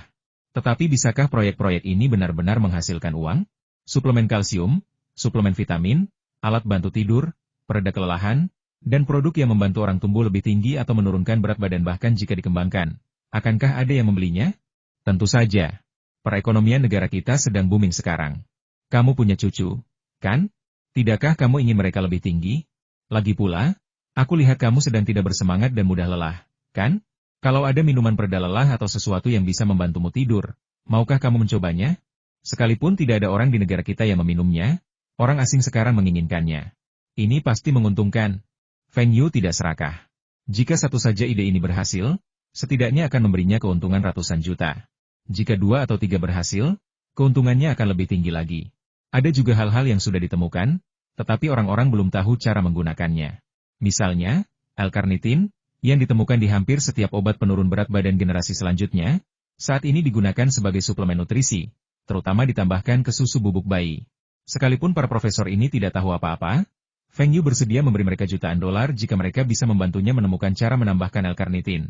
Kalau begitu, aku akan memikirkannya dan mendiskusikannya dengan yang lain. Aku akan memberimu jawaban dalam beberapa hari. Profesor San sudah setuju, tetapi usulan Feng Yu terlalu berat untuk diselesaikannya sendiri. Bidang penelitian utamanya adalah vitamin. Terlebih lagi, masalah ini harus dilaporkan kepada pimpinan sekolah, dan dia tidak berani, juga tidak memenuhi syarat, untuk membuat keputusan akhir. Melihat ekspresi Profesor San, Feng Yu tahu selesai. Feng Yu menutup telepon dan menghela napas lega. Akhirnya, tak ada penundaan. Pada bulan Agustus tahun ini, seiring berjalannya sejarah, faksi-faksi radikal di Uni Soviet melancarkan kudeta dan menempatkan Presiden Jove dalam tahanan rumah. Nah, Jove sedang berlibur saat itu. Para radikal ini berencana menggunakan ini sebagai kudeta untuk memaksa Yeltsin berkuasa. Tetapi Yeltsin menolak tanpa ragu. Mengembangkan Rusia jauh lebih mudah daripada bangkit bersama sekutu-sekutunya yang miskin. Sementara itu, para radikal ingin memenjarakan Yeltsin juga, atau bahkan membunuhnya. Baru pada saat itulah mereka menyadari bahwa Yeltsin telah sepenuhnya menguasai Rusia, membuat tujuan mereka mustahil. Sementara itu, militer dan KGB berganti pihak, tidak lagi mendukung orang gila yang melancarkan kudeta, tetapi secara terbuka mendukung Yeltsin. Akhirnya, setelah negosiasi, mereka terpaksa berkompromi dan membebaskan Jove. Yeltsin juga memanfaatkan kesempatan untuk menyatakan Partai Komunis Uni Soviet sebagai organisasi ilegal, mengusirnya dari Rusia, dan memaksa Juve menandatangani dekret presiden bersamanya. Sikap dominan Yeltsin terhadap kerugian ini tak terbantahkan, yang pada akhirnya mengukuhkan pengunduran diri Juve sebagai Presiden Soviet dan mendeklarasikan disintegrasi total Uni Soviet. Rusia, Ukraina, dan Belarus dengan cepat merebut kursi di Perserikatan Bangsa-Bangsa. Rusia, dengan militernya yang unggul dan hubungan dekatnya dengan KGB, memperoleh keuntungan signifikan dalam perebutan aset Soviet di luar negeri. Juve masih berharap Yeltsin akan terus menerapkan persatuan ekonominya. Tetapi Yeltsin secara terbuka setuju, diam-diam merancang perjanjian baru, yang kemudian dikenal sebagai Persemakmuran Negara-Negara Merdeka. Perjanjian ini tidak mengharuskan pengakuan dari semua sekutu Soviet, hanya Ukraina dan Belarus. Selain ketiga negara ini, seluruh Uni Soviet adalah reruntuhan total di dunia. Kekuatan ekonomi dan militer mereka sama sekali tidak memadai. Sebelum perjanjian baru ini dapat ditandatangani, Kirilenko harus segera mengirimkan peralatan yang dipesan Feng Yu ke luar negeri. Faktanya, sejak kudeta di bulan Agustus, ketika Jove mengumumkan pengunduran dirinya dan pembubaran Uni Soviet secara cuma-cuma, peralatan tersebut menjadi sulit diperoleh. Namun Kirilenko cerdik. Ia menipu para pemimpin perusahaan dengan berpikir, Uni Soviet telah berubah, jadi mengapa kalian tidak meraup untung besar untuk diri kalian sendiri dan keluarga kalian? Dengan begitu, bahkan jika ekonomi runtuh, mereka tidak akan menderita kerugian. Mereka bahkan dapat menyalahkan konsekuensinya kepada mereka yang berada di bekas pemerintahan Soviet, sebuah rencana yang sangat jitu. Akibatnya, harga beli peralatan yang sebenarnya lebih rendah dari yang diantisipasi Kirilenko. Tentu saja, suap yang ia bayarkan juga meningkatkan harga. Meskipun situasi memburuk, biayanya tetap sama. Kirilenko awalnya berencana mengirimkan peralatan tersebut ke Tiongkok secara bertahap, tetapi jumlah yang begitu besar sekaligus akan membuatnya mudah untuk ditargetkan. Lagi pula, Feng Yu tidak akan memiliki staf atau ruang untuk memasang peralatan tersebut jika harus dibongkar dan dikirim. Namun Feng Yu terus mendesak, khawatir bahwa pada akhir tahun, setelah Perserikatan Bangsa-Bangsa mengesahkan kemerdekaan negara-negara Soviet, rencana itu akan gagal. Berbagai pabriknya sudah hampir selesai dibangun dengan pemerintah daerah. Fu Guangzheng, yang bertindak sebagai bos Hong Kong, memang sigap dalam negosiasi. Pada saat itu, di mata para pejabat daratan, warga Hong Kong memiliki status yang lebih tinggi daripada warga Amerika, posisi yang mereka pegang hingga penyerahan. Ia khawatir akan konsekuensi yang tak terduga. Jika Kirilenko tidak dapat mengirimkan peralatan tersebut, kontrak Feng Yu untuk kepemilikan saham di perusahaan mesin tersebut akan menjadi ilegal. Hal itu tidak hanya akan menunda proyek awal, tetapi juga akan merugikan Feng Yu, dan ia juga akan menyinggung pemerintah kota Harbin dan Tuan Lu. Atas desakan Feng Yu, Kirilenko menjadi marah. Menggunakan koneksi ayahnya, ia menggunakan berbagai dalih untuk mengangkut peralatan tersebut ke Harbin secepat mungkin. Kirilenko tidak peduli di mana peralatan itu akan disimpan di Harbin. Ia akan menagih pembayarannya begitu tiba, dan Feng Yu akan mengurus sisanya. Hari ini, pasokan peralatan terakhir tiba. Feng Yu menerima telepon dan mengetahui bahwa peralatan tersebut telah tiba dengan selamat, dan ia menghela napas lega. Setidaknya kontrak perusahaan mesin tersebut aman. Namun, masalah besar muncul, terlalu banyak peralatan yang harus disimpan. Satu pasokan telah dikirim ke Jinling dan Guancheng, tetapi sebagian besar masih berada di Harbin. Li Mingde kemudian meminta saran Feng Yu tentang apa yang harus dilakukan dengan peralatan tersebut. Jika peralatan tersebut disimpan di Harbin, gudang perusahaan mesin pun akan penuh. Gudang-gudang besar di Harbin sudah ditempati oleh perusahaan-perusahaan mesin. Pasokan peralatan terakhir akan segera tiba, dan Harbin pasti akan kewalahan. Haruskah mereka mengirimkannya langsung ke kantor persiapan di berbagai pabrik cabang? Namun, bangunan pabrik bahkan belum selesai. Di beberapa area, tanah baru saja dibebaskan dan perataan lahan masih berlangsung. Sekalipun peralatan telah dikirim, mereka masih perlu mencari tempat penyimpanan. Bukankah pemerintah daerah akan memanfaatkan kesempatan ini untuk membuat masalah? Li Mingde dengan bijaksana menyarankan bahwa Feng Yu terlalu agresif. Peralatan itu tidak perlu dikirim secepat itu. Mereka seharusnya menunggu hingga bangunan pabrik selesai dibangun sebelum melanjutkan. Jika tidak, peralatan tersebut mungkin akan bermasalah jika dibiarkan terlalu lama. Feng Yu berpikir demikian, tetapi waktu terus berjalan. Lagi pula, peralatan itu sangat murah. Jika mereka menunggu hingga bangunan pabrik selesai dibangun, bahkan peralatan bekas yang diimpor dari Uni Soviet akan berharga lebih dari 2 kali lipat harga sekarang. Saat itu, Uni Soviet sudah runtuh, dan berbagai negara niscaya akan membatasi ekspor peralatan industri berat tersebut. Bahkan Kirilenko mungkin tidak akan bisa mendapatkannya. Lebih lanjut, Feng Yu sangat membutuhkan peralatan tersebut untuk membuktikan kepada pemerintah Harbin dan Tuan Muda Lu bahwa ia memiliki kapasitas untuk membangun beberapa pabrik cabang secara bersamaan.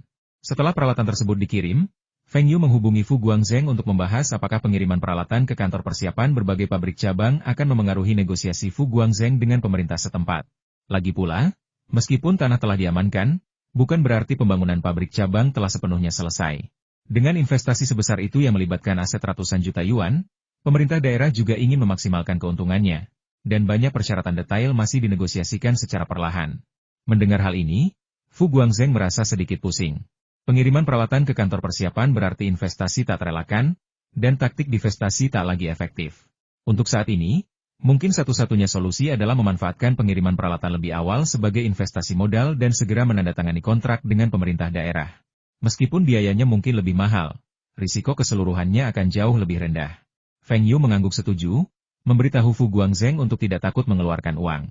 Jika Feng Yu atau Li Mingde yang bernegosiasi, mereka tak akan bisa mencapai harga sebesar itu. Status Fu Guangzheng sebagai petinggi Hong Kong telah menghemat banyak uang perusahaan.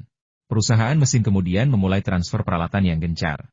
Setiap kali Fu Guangzheng menandatangani perjanjian lengkap dengan pemerintah daerah, peralatan akan dikirim.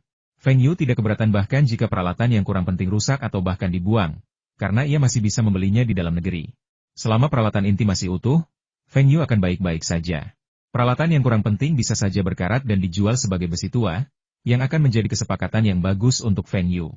Ia hanya punya satu permintaan pabrik harus dibangun di berbagai lokasi secepat mungkin.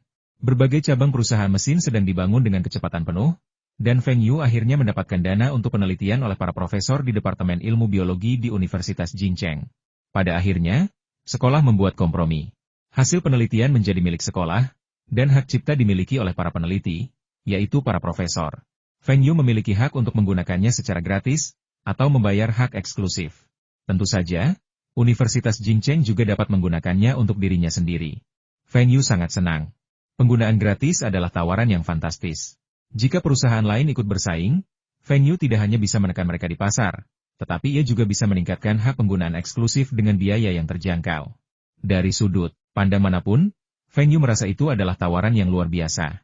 Feng Yu tidak hanya menjanjikan pendanaan penuh untuk penelitian mereka, yang memungkinkan mereka melakukan studi eksperimental, tetapi juga bonus yang ditargetkan jika temuan mereka diterapkan dalam produksi. Itu adalah situasi yang saling menguntungkan. Pihak universitas juga merasa itu adalah tawaran yang menguntungkan. Mereka tidak mengeluarkan biaya sepeser pun, dan semua profesor mendapatkan dana untuk melanjutkan proyek penelitian mereka. Jika mereka gagal, universitas hanya akan kehilangan sedikit waktu. Jika mereka berhasil, reputasi mereka akan semakin besar. Itu adalah tawaran yang fantastis. Tawaran yang fantastis. Feng Yu hanya menginvestasikan 1 juta RMB per profesor, tetapi itu sudah membuat para profesor gila. Banyak profesor dari departemen lain juga iri. Meskipun mereka berasal dari Universitas Jingcheng, beberapa hanya memiliki 10 atau 20 ribu RMB dana penelitian tahunan. Mengapa universitas, dengan orang-orang kaya seperti itu, tidak mau mensponsori penelitian kami? Penelitian kami sangat penting dan dapat bermanfaat bagi kemanusiaan.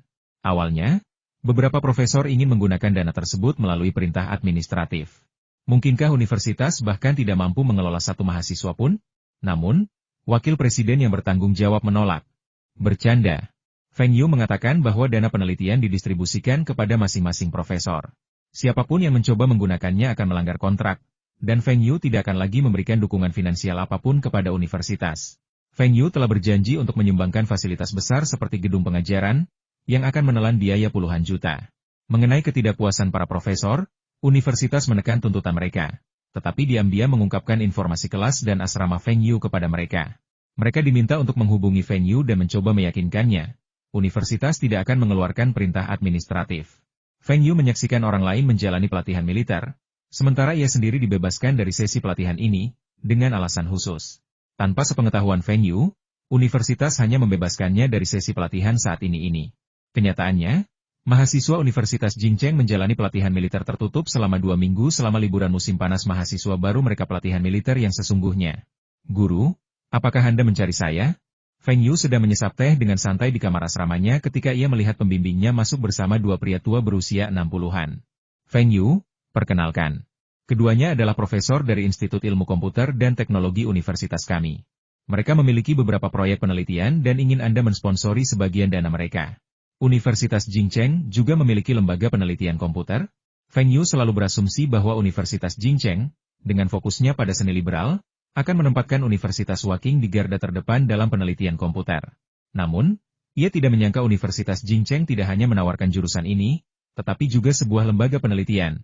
Setelah beberapa patah kata, senyum Feng Yu memudar.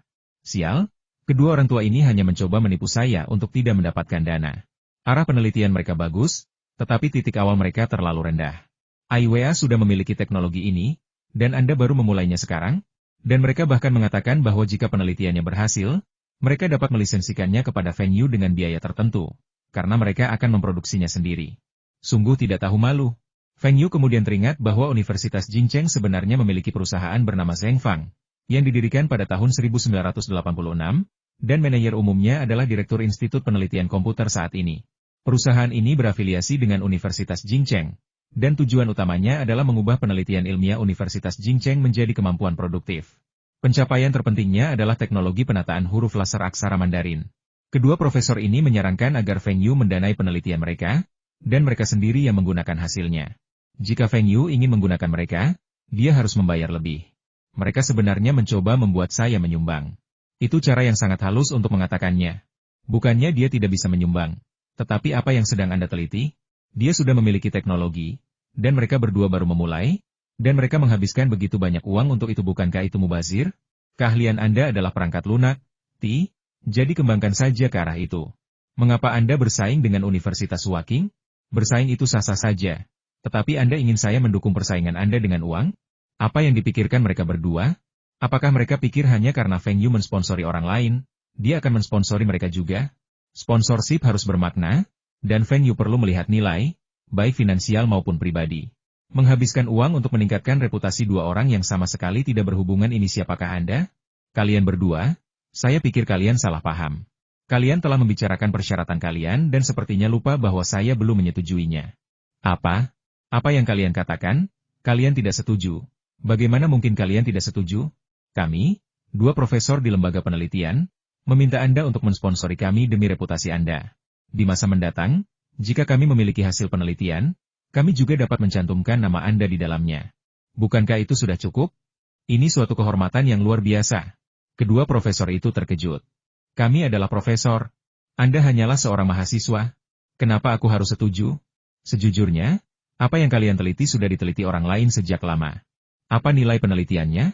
Kalaupun aku membeli hasil penelitian orang lain secara langsung, bayarannya jauh lebih kecil dari yang kalian minta. Kalau kalian berdua punya proyek bagus lainnya, mari kita bicarakan lagi. Kalau tidak, silakan kembali, aku ada urusan lain. Pernahkah kalian memikirkan kenapa universitas tidak menyetujui dana penelitian ilmiah kalian? Feng Yu mengangkat cangkir tehnya dan mengabaikan tatapan geram kedua profesor itu. Para pakar dan profesor yang disebut-sebut ini sebenarnya telah naik pangkat.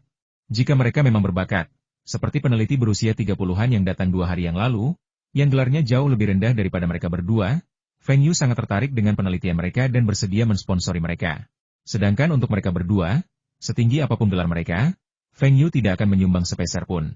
Posisinya saat ini di universitas memang tidak istimewa, tetapi bukan sesuatu yang bisa digoyahkan oleh 1 atau 2 profesor yang kurang bergengsi. Peneliti tersebut berfokus pada kimia material, tetapi ia tidak yakin dengan aplikasinya, sehingga ia tidak bisa mendapatkan dana universitas dan datang ke Feng Yu atas inisiatifnya sendiri. Misalnya, saat ini ia tertarik meneliti silikon dan poliuretan. Kedua material ini memiliki aplikasi pasar yang luas, menurut Feng Yu mainan seks. Misalnya, silikon dapat digunakan untuk membuat boneka tiup, sementara poliuretan, seperti karet, merupakan bahan baku utama kondom, dan kondom masih terbuat dari lateks. Beberapa hari yang lalu, Kameda Masao melaporkan kepada Feng Yu bahwa penjualan perusahaan kembali meningkat di kuartal ketiga, menunjukkan pertumbuhan yang berkelanjutan. Feng Yu berencana pergi ke Jepang dalam beberapa hari ke depan untuk melihat perkembangan IWA dan memberikan beberapa saran kepada Sixth Sense. Tentu saja, itu juga akan membantunya menghindari gangguan dari orang-orang ini. Meskipun ia belum pernah menggunakan produk Sixth Sense, ia telah melihat banyak produk tersebut secara online di kehidupan sebelumnya. 2 ide apapun yang ia pikirkan pasti akan menjadi ide emas untuk menghasilkan uang. Ketika seorang profesor lain dari Universitas Jingcheng ingin mencari Feng Yu, mereka mendapati bahwa mahasiswa ini tidak sedang menjalani pelatihan militer di kampus maupun tinggal di asrama, melainkan pergi ke luar negeri. Beberapa profesor langsung murka dan memarahi konselor Feng Yu. Bagaimana mungkin mahasiswa seperti Feng Yu diizinkan pergi ke luar negeri begitu saja? Namun, mereka tidak dapat menjelaskan mengapa Feng Yu tidak diizinkan pergi ke luar negeri. Mereka tidak dapat mengatakan bahwa karena kepergian Feng Yu, mereka tidak akan lagi menerima sponsor. Mereka adalah profesor dan seharusnya bersikap mulia serta tidak boleh terlihat terlalu utilitarian. Di Bandara Tokyo, Feng Yu baru saja keluar dan melihat Kameda Masao memegang spanduk besar dan menyapanya secara langsung. Bos, Anda mengalami kesulitan di jalan. Fang Zi, tolong bantu saya dengan barang bawaan saya. Bos, sebaiknya kita makan dulu, atau kembali ke hotel dan beristirahat sebentar? CK, sambutan yang cukup baik. Tapi apa maksudmu melirik Yoshiko sebelum kembali ke hotel untuk beristirahat? Kembalilah ke hotel dulu, dan ceritakan tentang pekerjaanmu baru-baru ini. Setelah tiba di hotel, Yoshiko membawa kopernya dan menutup pintu di belakangnya. Presiden Kameda sudah memberi isyarat dengan matanya bahwa ia akan menunggu di luar kamarnya, menunggu instruksinya. Perekonomian Jepang sedang dalam kesulitan besar sekarang. Seorang pria tidak mampu lagi menghidupi keluarga, terutama dengan jatuhnya pasar properti, yang membuat mereka harus membayar cicilan hipotek yang besar. Hal ini memaksa Yoshiko untuk bekerja, bahkan di pekerjaan yang awalnya tidak ingin ia ambil, tetapi bergaji tinggi. Kau hanya menjilatiku. Terakhir kali, kau bilang penjualan boneka tiupmu meningkat, dan kau yakin akan mencapai seperempat pangsa pasar tahun ini. Hebat. Tapi pernahkah kau berpikir untuk mendominasi pasar boneka tiup di negaramu? Atau bahkan dunia? Feng Yu membimbing Kameda Masao. Mimpi tak takut menjadi besar. Tujuan yang jauh dan ambisius dapat memotivasi orang untuk terus berjuang demi kemajuan. Lebih lanjut, inspirasi Feng Yu untuk Kameda Masao telah menghasilkan peluncuran berbagai produk baru di Six Sense, yang diterima dengan baik oleh pasar. Namun, karena keterbatasan dana, mereka tidak dapat berekspansi, dan produsen lain sudah mulai meniru produk mereka. Niat Feng Yu kali ini adalah untuk terus menyuntikkan modal ke Six Sense. Six Sense telah berkembang hingga titik ini hanya dengan $1 juta. Jika ia diberi 10 juta, tidak akan terlalu sulit untuk mendominasi pasar Jepang. Dan kemudian, dari sana, mendominasi Asia, dan kemudian dunia, menjadi produsen dan penjual mainan seks terbesar di dunia. Bos, tentu saja saya sudah memikirkannya dan telah bekerja keras untuk mencapai tujuan ini. Tetapi pabrik kami sudah beroperasi dengan kapasitas penuh, dan kapasitas produksi kami terbatas. Kami tidak memiliki dana untuk memperluasnya. Kata Kameda Masao, merasa agak khawatir. Dia telah mendekati Feng Yu untuk mengajukan pinjaman, tetapi Feng Yu dengan tegas menolaknya. Dia frustrasi, karena yakin fokus bosnya masih tertuju pada AIWA, setelah mendengar bahwa dia telah menginvestasikan lebih banyak uang di perusahaan tersebut. Sayangnya, produk kami juga sangat populer. Bukankah bosmu bias? Kenapa kau tidak mengizinkanku mengambil pinjaman untuk ekspansi? Prediksi Masao Kameda menjadi kenyataan. Dengan merosotnya ekonomi Jepang dan jatuhnya pasar properti dan saham, banyak keluarga di Jepang mengalami perceraian. Beberapa yang berencana menikah menunda pernikahan karena tidak lagi mudah bagi seorang pria lajang untuk menghidupi keluarga. Pria lajang semakin banyak, dan seks adalah cara yang ampuh untuk menghilangkan stres dan ketegangan. Namun, bahkan tempat hiburan dan teater kabuki mengalami penurunan yang signifikan, karena para pria tidak lagi mampu membelinya. Sementara itu, berbagai boneka tiupnya yang bergaya seragam segera diluncurkan dan menjadi sangat populer. Hal ini menyebabkan lonjakan penjualan merek pakaian dalam erotisnya, Six Sense. Bahan-bahannya murah, bahkan murahan, tetapi selama desainnya menarik dan menggoda, penjualannya tetap terjaga meskipun dengan harga yang lebih tinggi. Beberapa perusahaan film bahkan memesan kostum darinya. Meskipun boneka tiupnya belum menjadi yang terlaris di Jepang, pakaian dalam erotisnya telah menguasai separuh pasar, dan menjadi pemain utama di pasar hanya membutuhkan waktu paling lama 6 bulan. Tentu saja, Feng Yu hampir mendapatkan kembali $1 juta yang telah diinvestasikannya di Kameda Masao, dan ia telah menginvestasikan kembali uang itu di pabrik pakaian dalam, mengembangkan pakaian yang lebih menarik, menemukan bahan yang lebih murah, dan terus memperluas jumlah toko. Kali ini, bosnya datang, dan ia ingin berbicara serius. Kunci untuk memperluas perusahaan adalah merebut pangsa pasar. Feng Yu mengangguk. Pemikiranmu masuk akal. Aku setuju. Indra keenam tahu sudah waktunya untuk berkembang. Tapi ada masalah lain dengan bisnismu periklanan. Kameda Masao senang dengan paruh pertama kata-kata Feng Yu. Bosnya setuju untuk berkembang, tetapi paruh kedua membuatnya bingung. Mainan seks bahkan tidak diizinkan untuk diiklankan di media di negara kita. Kenapa? Kamu pikir produk kita tidak cocok untuk diiklankan? Yang kumaksud dengan beriklan bukan memasang iklan di TV atau koran. Maksudku beberapa metode promosi yang lebih halus, seperti berinvestasi di film dan mencari aktor untuk mendukungnya. Berinvestasi di film? Film seperti apa yang dibicarakan bos? Aku ingat kamu bilang ada perusahaan film yang membeli pakaian kita, kan? Lalu kenapa kita tidak bisa menginvestasikan uang dan membiarkan mereka mengundang aktris-aktris terpopuler untuk syuting beberapa film untuk mempromosikan pakaian kita? Namanya bisa disebut uniform temptation, yang mencerminkan produk seragam kita. Produk kita juga bisa ditampilkan di film, tidak hanya pakaian, tapi juga peralatan lain, bahkan boneka tiup. Masao Kameda tercengang. Dia tidak menyangka iklan bisa dilakukan dengan cara seperti ini. Dia memikirkan baik-baik apa yang dikatakan bosnya, dan sepertinya itu benar-benar bisa dilakukan. Saat ini, kaset video semacam ini sangat laku. Pria dari remaja hingga usia 40-an suka menontonnya, dan bahkan beberapa wanita suka menontonnya. Dan semakin banyak perusahaan yang membuat film semacam ini, termasuk semakin banyak aktris. Film ini juga bisa diberi judul The Sixth Sense, Sex Life, atau judul lainnya, yang menonjolkan produk dan merek kami. Semakin laris film ini, semakin banyak orang yang akan mengenal produk kami dan semakin tertarik. Selain itu, kami bisa merekrut aktris populer sebagai juru bicara, atau bahkan membuat boneka tiup yang persis seperti mereka. Maksudku, 1 lawan 1, termasuk setiap bagian tubuh, mengerti? Mata Masao Kameda hampir melotot. Setiap bagian identik, termasuk bagian itu, bukankah itu akan memuaskan impian banyak otaku? Penjualan pasti akan meningkat pesat. Jadi, bagaimana dengan membuat kostum bertema selebritas? Terinspirasi sekali lagi oleh Feng Yu, pikiran Masao Kameda berputar-putar. Masao Kameda dengan bersemangat mendiskusikan idenya dengan Feng Yu. Mereka akan menggunakan perusahaan film yang sama tempat ia membeli kostum, karena mereka memiliki sutradara baru dan beberapa aktor baru, dan sutradara ini kebetulan suka menggunakan properti, baik itu kostum atau apapun. Feng Yu tidak dapat menyangkal hal ini. Ia membiarkan Kameda Masao mengatur semuanya, bahkan biayanya. Feng Yu tidak tahu berapa harga pasarnya. Kameda Masao juga merasa bahwa jumlah toko di Jepang terlalu kecil dan harus diperluas. 1 toko per prefektur tidak cukup. Daerah yang lebih besar, seperti Tokyo dan Hokkaido, membutuhkan setidaknya 3, atau bahkan 5. Prefektur dengan populasi yang lebih besar idealnya memiliki 2 toko. Ini berarti Six Sense perlu membuka setidaknya 30 toko baru, masing-masing menghabiskan biaya setidaknya 50.000. Meskipun harga perumahan di Jepang telah turun, sewa untuk toko-toko di lokasi utama tetap tinggi. Ini berarti bahwa membuka toko baru saja akan menghabiskan biaya hampir 2 juta. Dengan mempertimbangkan biaya perluasan pabrik, penambahan tenaga kerja, staf penjualan, serta pengembangan dan promosi produk baru, Kameda Masao memperkirakan ia membutuhkan setidaknya 6 juta, bahkan dengan pinjaman. Ia yakin dalam 2 tahun, ia dapat menguasai lebih dari 40% pangsa pasar Jepang dan menjadi merek mainan seks terkemuka di negara ini. Setelah mengatakan ini, Masao Kameda menatap Feng Yu dengan penuh harap, berharap Feng Yu bersedia memberinya pinjaman meskipun ia tidak dapat terus berinvestasi. Feng Yu segera menulis cek senilai 10 juta dolar dan berkata kepada Kameda Masao, visimu masih terlalu terbatas. Apa yang bisa kau lakukan dengan uang sedikit itu?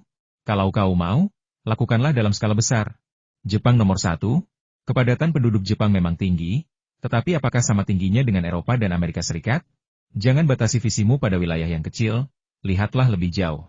Misalnya, berekspansi ke Asia Tenggara tidaklah mudah di Tiongkok saat ini, tetapi wilayah pesisir, terutama Tiongkok Tenggara dan Guangdong, lebih dekat dengan Taiwan dan Hong Kong, lebih rentan terhadap pengaruh, memiliki perkembangan ekonomi yang lebih cepat, dan lebih mudah menerima hal-hal baru. Kita bisa mulai dengan mempromosikannya. Selain itu, tempat-tempat seperti Hong Kong, Makau, Taiwan, Malaysia, dan Korea Selatan semuanya memiliki nilai estetika yang serupa dengan Jepang, jadi kita bisa mengeksplorasi pasar mereka.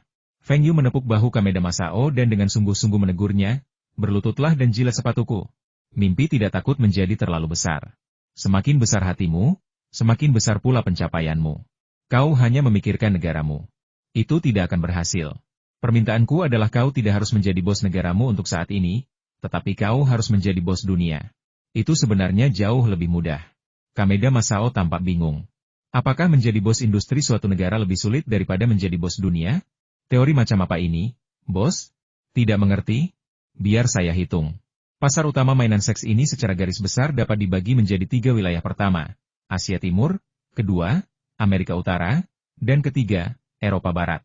Tentu saja, kami dapat memperluas jangkauan ke Asia, Amerika, dan Eropa di masa mendatang.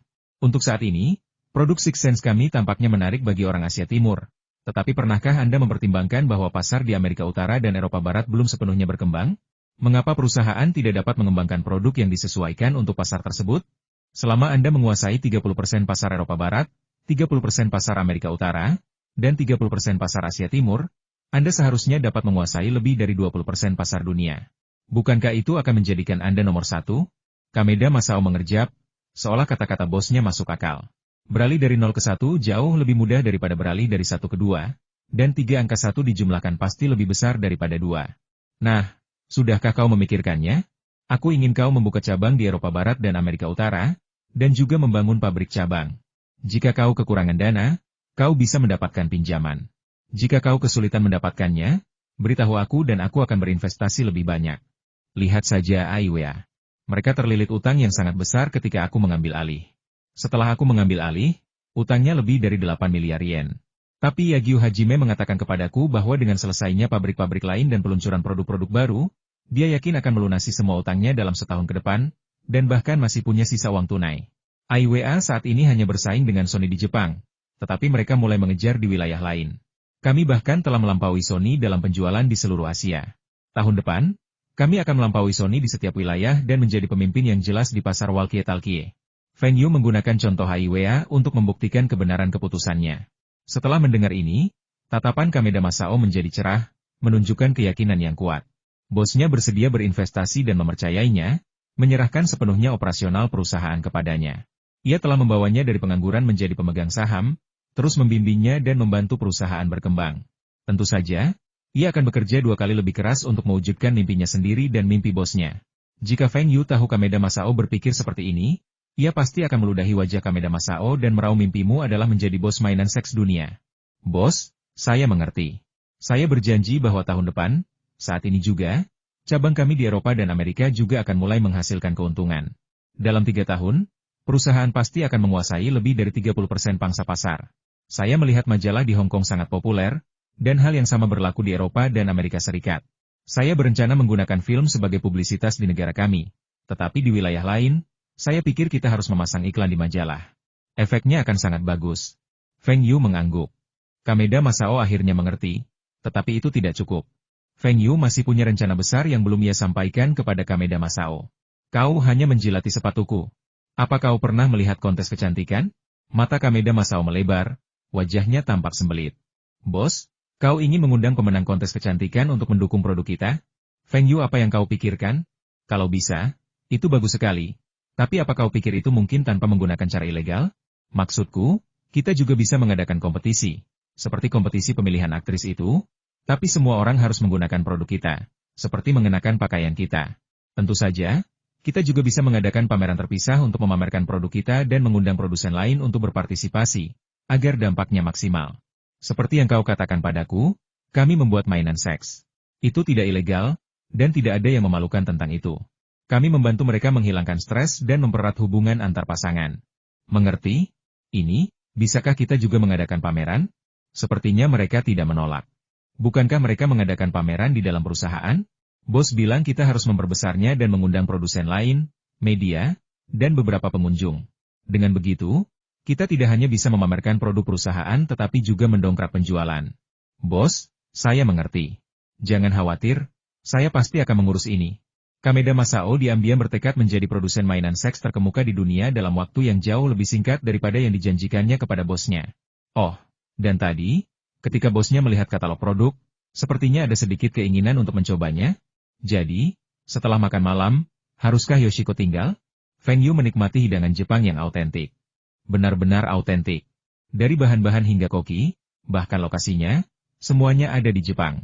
Jelas tidak seperti restoran Jepang di Tiongkok yang sering dijual dengan nama palsu. Tapi Feng Yu merasa bahwa hidangan yang dipesan Kameda Masao semuanya afrodisiak. Bos, saya harus kembali ke kantor untuk mengurus beberapa hal. Biarkan Yoshiko mengantarmu ke atas. Dia tahu sedikit bahasa Mandarin. Kamu sudah berkeringat deras, sebaiknya kamu mandi. Yoshiko bisa membantumu. Sial, apa maksud Kameda Masao? Feng Yu menoleh ke arah Yoshiko, yang wajahnya memerah dan menundukkan kepala. Dia membutuhkan pekerjaan ini, dia perlu mencari nafkah untuk menghidupi keluarganya. Belum lagi Presiden Kameda telah menjanjikan sejumlah uang kepadanya. Lagi pula, bos besar Tiongkok ini cukup tampan dan tidak terlihat seperti orang yang kasar. Pelacur, bawa orang ini pergi, kau pikir aku siapa? Kalau sampai terjadi lagi, jangan salahkan aku karena bersikap kasar. Aku harus bertemu Yagyu Hajime besok, jadi kau tidak perlu khawatir. Wajah Feng Yu tiba-tiba muram. Kameda Masao membungkuk dalam-dalam. Kepalanya hampir menyentuh tanah. Dia tidak menyangka bahwa dengan menyanjung seseorang, dia akan memukul kaki kuda. Dia segera melambaikan tangan untuk membiarkan Fang Zi pergi. Dan setelah membungkuk lagi untuk meminta maaf, dia pun pergi dengan cepat. Fang Zi memang bertubuh besar, dan Feng Yu tidak tertarik padanya pada pandangan pertama. Lagi pula, dia punya pacar di Tiongkok, dan dia berencana untuk segera merebut hatinya. Wanita seperti Fang Zi pasti sudah melayani lebih dari satu pria, dan Feng Yu merasa sedikit jijik. Mereka pergi dengan kecewa, dan Feng Yu sebenarnya sedikit kecewa. Mengapa tidak menjodohkan seorang gadis SMA Jepang? Jika memang begitu, mungkin aku akan setuju. Keesokan paginya, Feng Yu membuka pintu dan melihat Liu Shengzhao berdiri di sana. Dia tidak tahu sudah berapa lama dia di sana, tetapi dia bahkan tidak mengetuk. Selamat pagi, bos. Selamat pagi, mari kita sarapan bersama. Ini adalah kalimat yang telah lama ditunggu-tunggu Liu Shengzhao. Saat sarapan, Liu Shengzhao dengan bersemangat melaporkan kepada Feng Yu tentang kinerja bisnis Aiwea baru-baru ini. Cabang-cabang di Taiwan, Malaysia, dan Arab akan beroperasi penuh pada akhir tahun ini, dan pabrik-pabrik baru di Malaysia dan Jepang juga diharapkan mulai berproduksi pada akhir tahun ini. Perluasan pabrik di Inggris juga akan selesai pada akhir tahun ini, yang memungkinkan Aiwea untuk meningkatkan kapasitas produksinya lebih dari 5 kali lipat tahun depan. Ini bahkan setelah perjanjian kemitraan strategis dengan Sony dibatalkan. Jika tidak, menggunakan pabrik Sony akan memungkinkan kapasitas produksi meningkat lebih dari 10 kali lipat. Namun, ini sudah cukup. Pendirian kantor cabang dan pabrik di Panama juga ada dalam agenda, dengan kapasitas produksi diharapkan meningkat lebih lanjut paling cepat tahun depan, atau tahun setelahnya. Lebih jauh lagi, karena pengenalan merek Aiwea terus tumbuh, harga pemutar Walkman-nya akhirnya meningkat, bahkan melampaui Sony. Tidak dapat disangkal kualitas suaranya superior. Sebelumnya, Sony mengandalkan mereknya yang mapan dan kurangnya persaingan untuk mencapai harga dan keuntungan yang tinggi. Lebih lanjut, Sony dan Aiwea merupakan mitra strategis pada saat itu, dengan Sony berfokus pada pasar kelas atas dan Aiwea pada kelas menengah dan bawah. Kini, situasinya telah berbalik total. Aiwea telah mendominasi pasar kelas atas, sementara merek Sony telah menjadi identik dengan pasar kelas menengah dan bawah. Ini bukan sekadar promosi diri, ini adalah kebenaran. Saat mengatakan ini, Liu Shengzhao bernada agak memerintah, dan kata-katanya tidak lagi menganggap serius Sony. Feng Yu merasa ini bukan pertanda baik. Unta kurus lebih besar daripada kuda, dan Sony tidak kalah. Di pasar Walkman, Sony masih memiliki penjualan yang lebih tinggi daripada Aiwea, dengan volume penjualan yang lebih tinggi, laba yang lebih tinggi, dan kesadaran merek yang lebih tinggi. Lagi pula, Olga Norio tidak akan pernah mengakui kekalahan. Ia pasti akan menemukan cara untuk membalikan penurunan dan mendapatkan kembali posisinya sebagai pemimpin di pasar Walkman. Kekuatan RD Sony tidak perlu diragukan lagi. Untuk saat ini, Aiwea telah memperkenalkan teknologi B dan unggul dalam hal kualitas suara, tetapi Sony juga dapat memperkenalkannya. Presiden Yagyu, jangan lupa bahwa Sony ratusan kali lebih besar daripada Aiwea. Dengan kekuatan Sony, apakah menurutmu mereka akan menyerah begitu saja? Untuk saat ini, kita unggul di Asia. Kita unggul di Jepang dan Tiongkok, dan kita bisa bersaing di tempat lain. Tapi di Eropa dan Amerika, meskipun penjualan produk kita masih kuat, bagaimana dengan total penjualan? Volume produksi kita baru akan menyusul Sony tahun depan. Namun, seiring pasar terus berkembang, bukankah Sony akan menambah kapasitas produksinya? Sony punya pabrik di seluruh dunia. Mendengar kata-kata Feng Yu, raut wajah Yagyu Hajime yang penuh kepuasan memudar. Ia sebenarnya sedikit bangga, tetapi tidak sampai terbawa suasana. Ia hanya ingin memuji Feng Yu, untuk menyenangkan dan memuaskannya.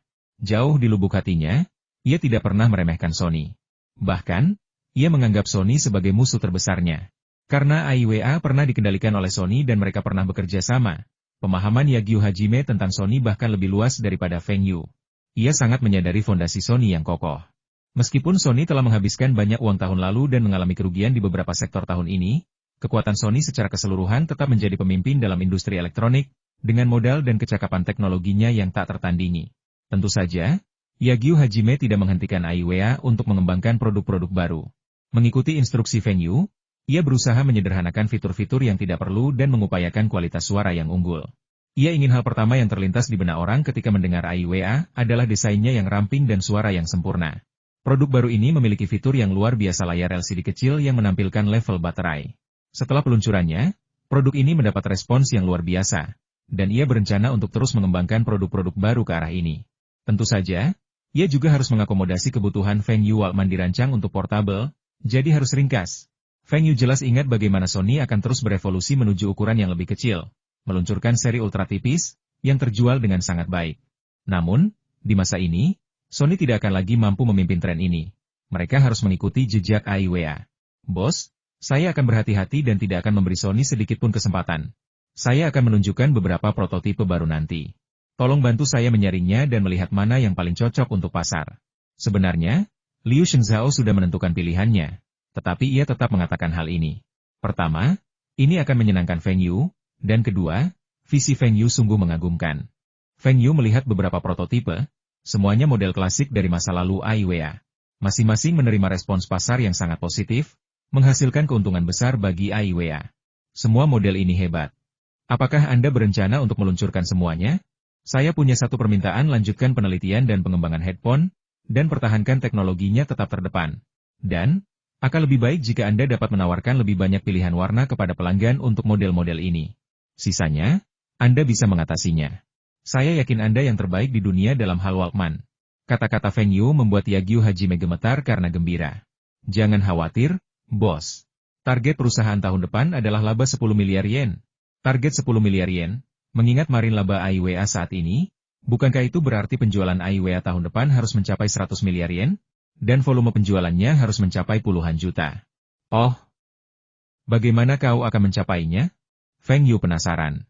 Yagyu Hajime menyiratkan bahwa penjualan tahun depan akan sama dengan jumlah Walkman yang diproduksi. Mungkinkah itu? Biasanya, produksi seharusnya sedikit lebih tinggi daripada penjualan, tetapi tidak terlalu tinggi, karena ini akan menyebabkan penumpukan pesanan. Jika permintaan melebihi pasokan, maka produksi harus diperluas, jika tidak, pesaing akan menguasai pasar. Menganggap bahwa produksi sama dengan penjualan, tanpa kelesuan pasar, sungguh tidak realistis. Saya berencana untuk menjalankan kampanye iklan global dan mempekerjakan selebritas sebagai juru bicara. Siapa yang akan kalian jadikan juru bicara? Produk kami terutama ditujukan untuk pasar anak muda. Jadi penyanyi idola? Feng Yu sedikit mengernyit. Ini bukan pertanda baik. Bagaimana mungkin ada yang bisa bersaing dengan Sony dalam hal penyanyi? Sony akan merekrut salah satu selebritas paling ikonik dalam sejarah sebagai juru bicaranya Michael Jackson. Label rekamannya berada di Columbia, dan Sony telah mengakuisisi Columbia. Di masa depan, Michael Jackson akan berada langsung di bawah kendali Sony.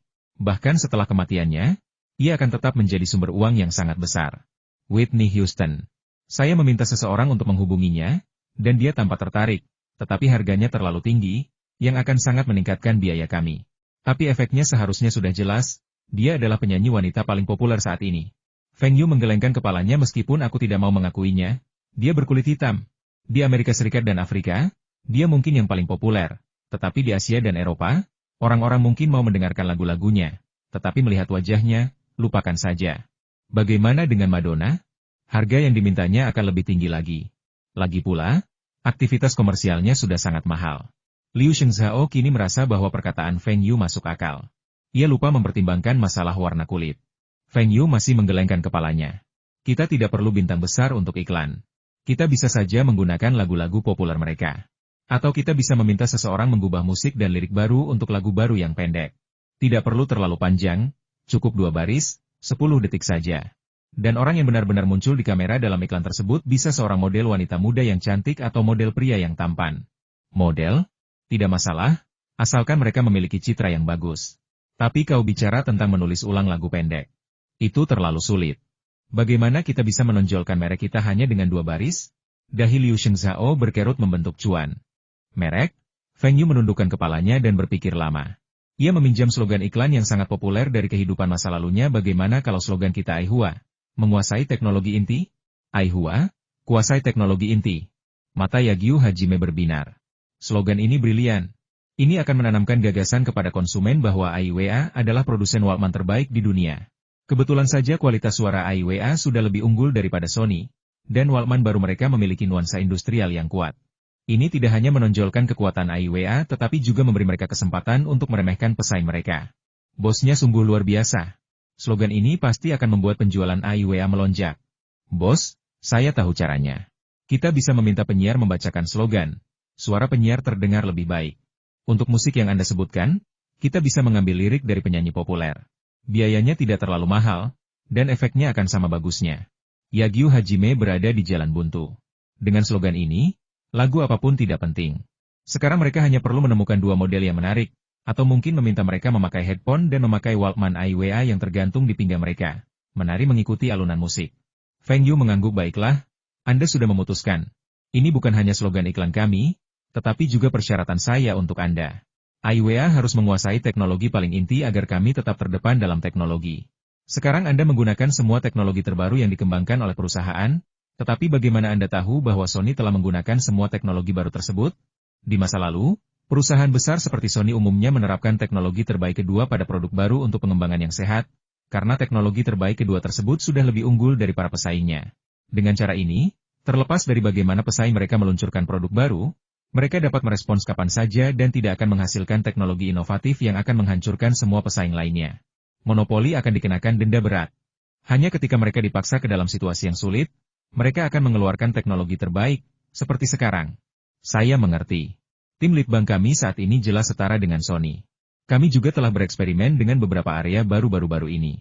Jika berhasil, kualitas headphone, speaker, kepala magnetik, dan komponen lainnya akan semakin ditingkatkan.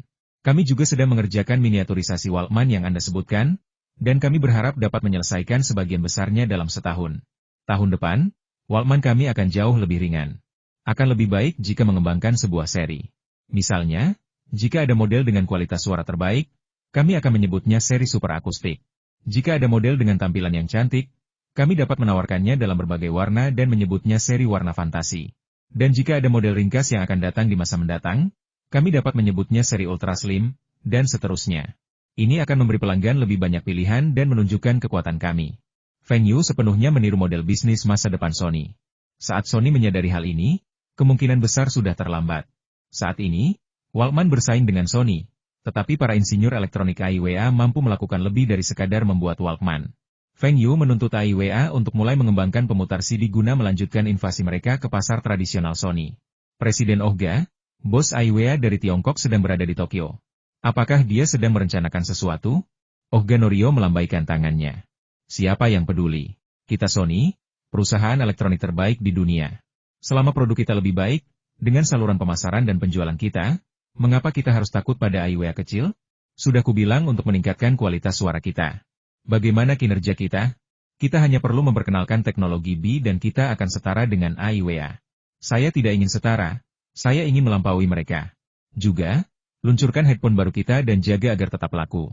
AIWA akan membuka 2 pabrik baru tahun depan, yang akan meningkatkan kapasitas produksi beberapa kali lipat. Kita sama sekali tidak boleh membiarkan mereka merebut kepemimpinan pasar kita. Kita harus bekerja lebih keras lagi di Asia. Asia adalah basis Sony, tetapi secara tak terduga mereka telah ditaklukkan terlebih dahulu oleh AIWA. Sony masih memegang posisi teratas di Eropa dan Amerika Serikat, tetapi itu karena mereka memiliki lini produk yang luas, bukan karena produk mereka lebih populer. Dilampaui oleh AIWA dalam penjualan di Jepang, Tiongkok, bahkan Taiwan, Malaysia, dan Singapura sungguh memalukan. AIWA kecil ini benar-benar mencoba membuat keributan. Itu hanya kelalaian sesaat dari pihak kami di Sony. Selama kami bekerja keras, tidak ada yang tidak bisa kami lakukan. Kami bahkan bisa mengalahkan Amerika, apalagi Tiongkok. Kali ini kami telah merekrut Michael Jackson sebagai juru bicara kami. Kita lihat saja apa yang terjadi di pasar tahun depan. Feng Yu sangat senang dengan perjalanannya ke Jepang. Yagyu Hajime dan Kameda Masao adalah talenta-talenta papan atas, jauh lebih unggul daripada Feng Yu dalam hal manajemen. Mereka juga sangat terampil dalam manajemen perusahaan, dan perkembangan mereka di masa depan sudah dapat diprediksi. Feng Yu juga meneliti lanskap industri Jepang saat ini, berharap dapat mengidentifikasi perusahaan mana saja yang sedang berjuang tetapi nantinya akan bangkit kembali, tempat ia dapat berinvestasi, atau bahkan mengambil alih kendali. Sayangnya, ia bertindak agak terlambat. Perusahaan-perusahaan tersebut telah didanai oleh perusahaan yang lebih besar atau membentuk aliansi, sehingga hanya menyisakan sedikit proyek yang layak mendapatkan investasi signifikan. Akhirnya, Feng Yu hanya meminta Yagyu Hajime merekrut beberapa insinyur elektronik dari sebuah lembaga penelitian yang sedang gagal. Bakat-bakat tersebut mutlak perlu dipertahankan. Setelah seminggu bolak-balik, visa Feng Yu kedaluarsa, dan ia terbang kembali ke Beijing. Tentu saja, ada sesuatu yang lebih penting parade latihan militer. Di hari-hari terakhir, Feng Yu akhirnya bergabung dengan tim untuk latihan bersama. Latihannya sederhana, seperti berbaris dan meneriakan slogan-slogan. Ia mudah beradaptasi. Tidak ada yang spektakuler, tetapi ia tidak mengecewakan kelas. Latihan militer berakhir, dan tepat pada waktunya untuk liburan, Land Rover modifikasinya tiba di Beijing.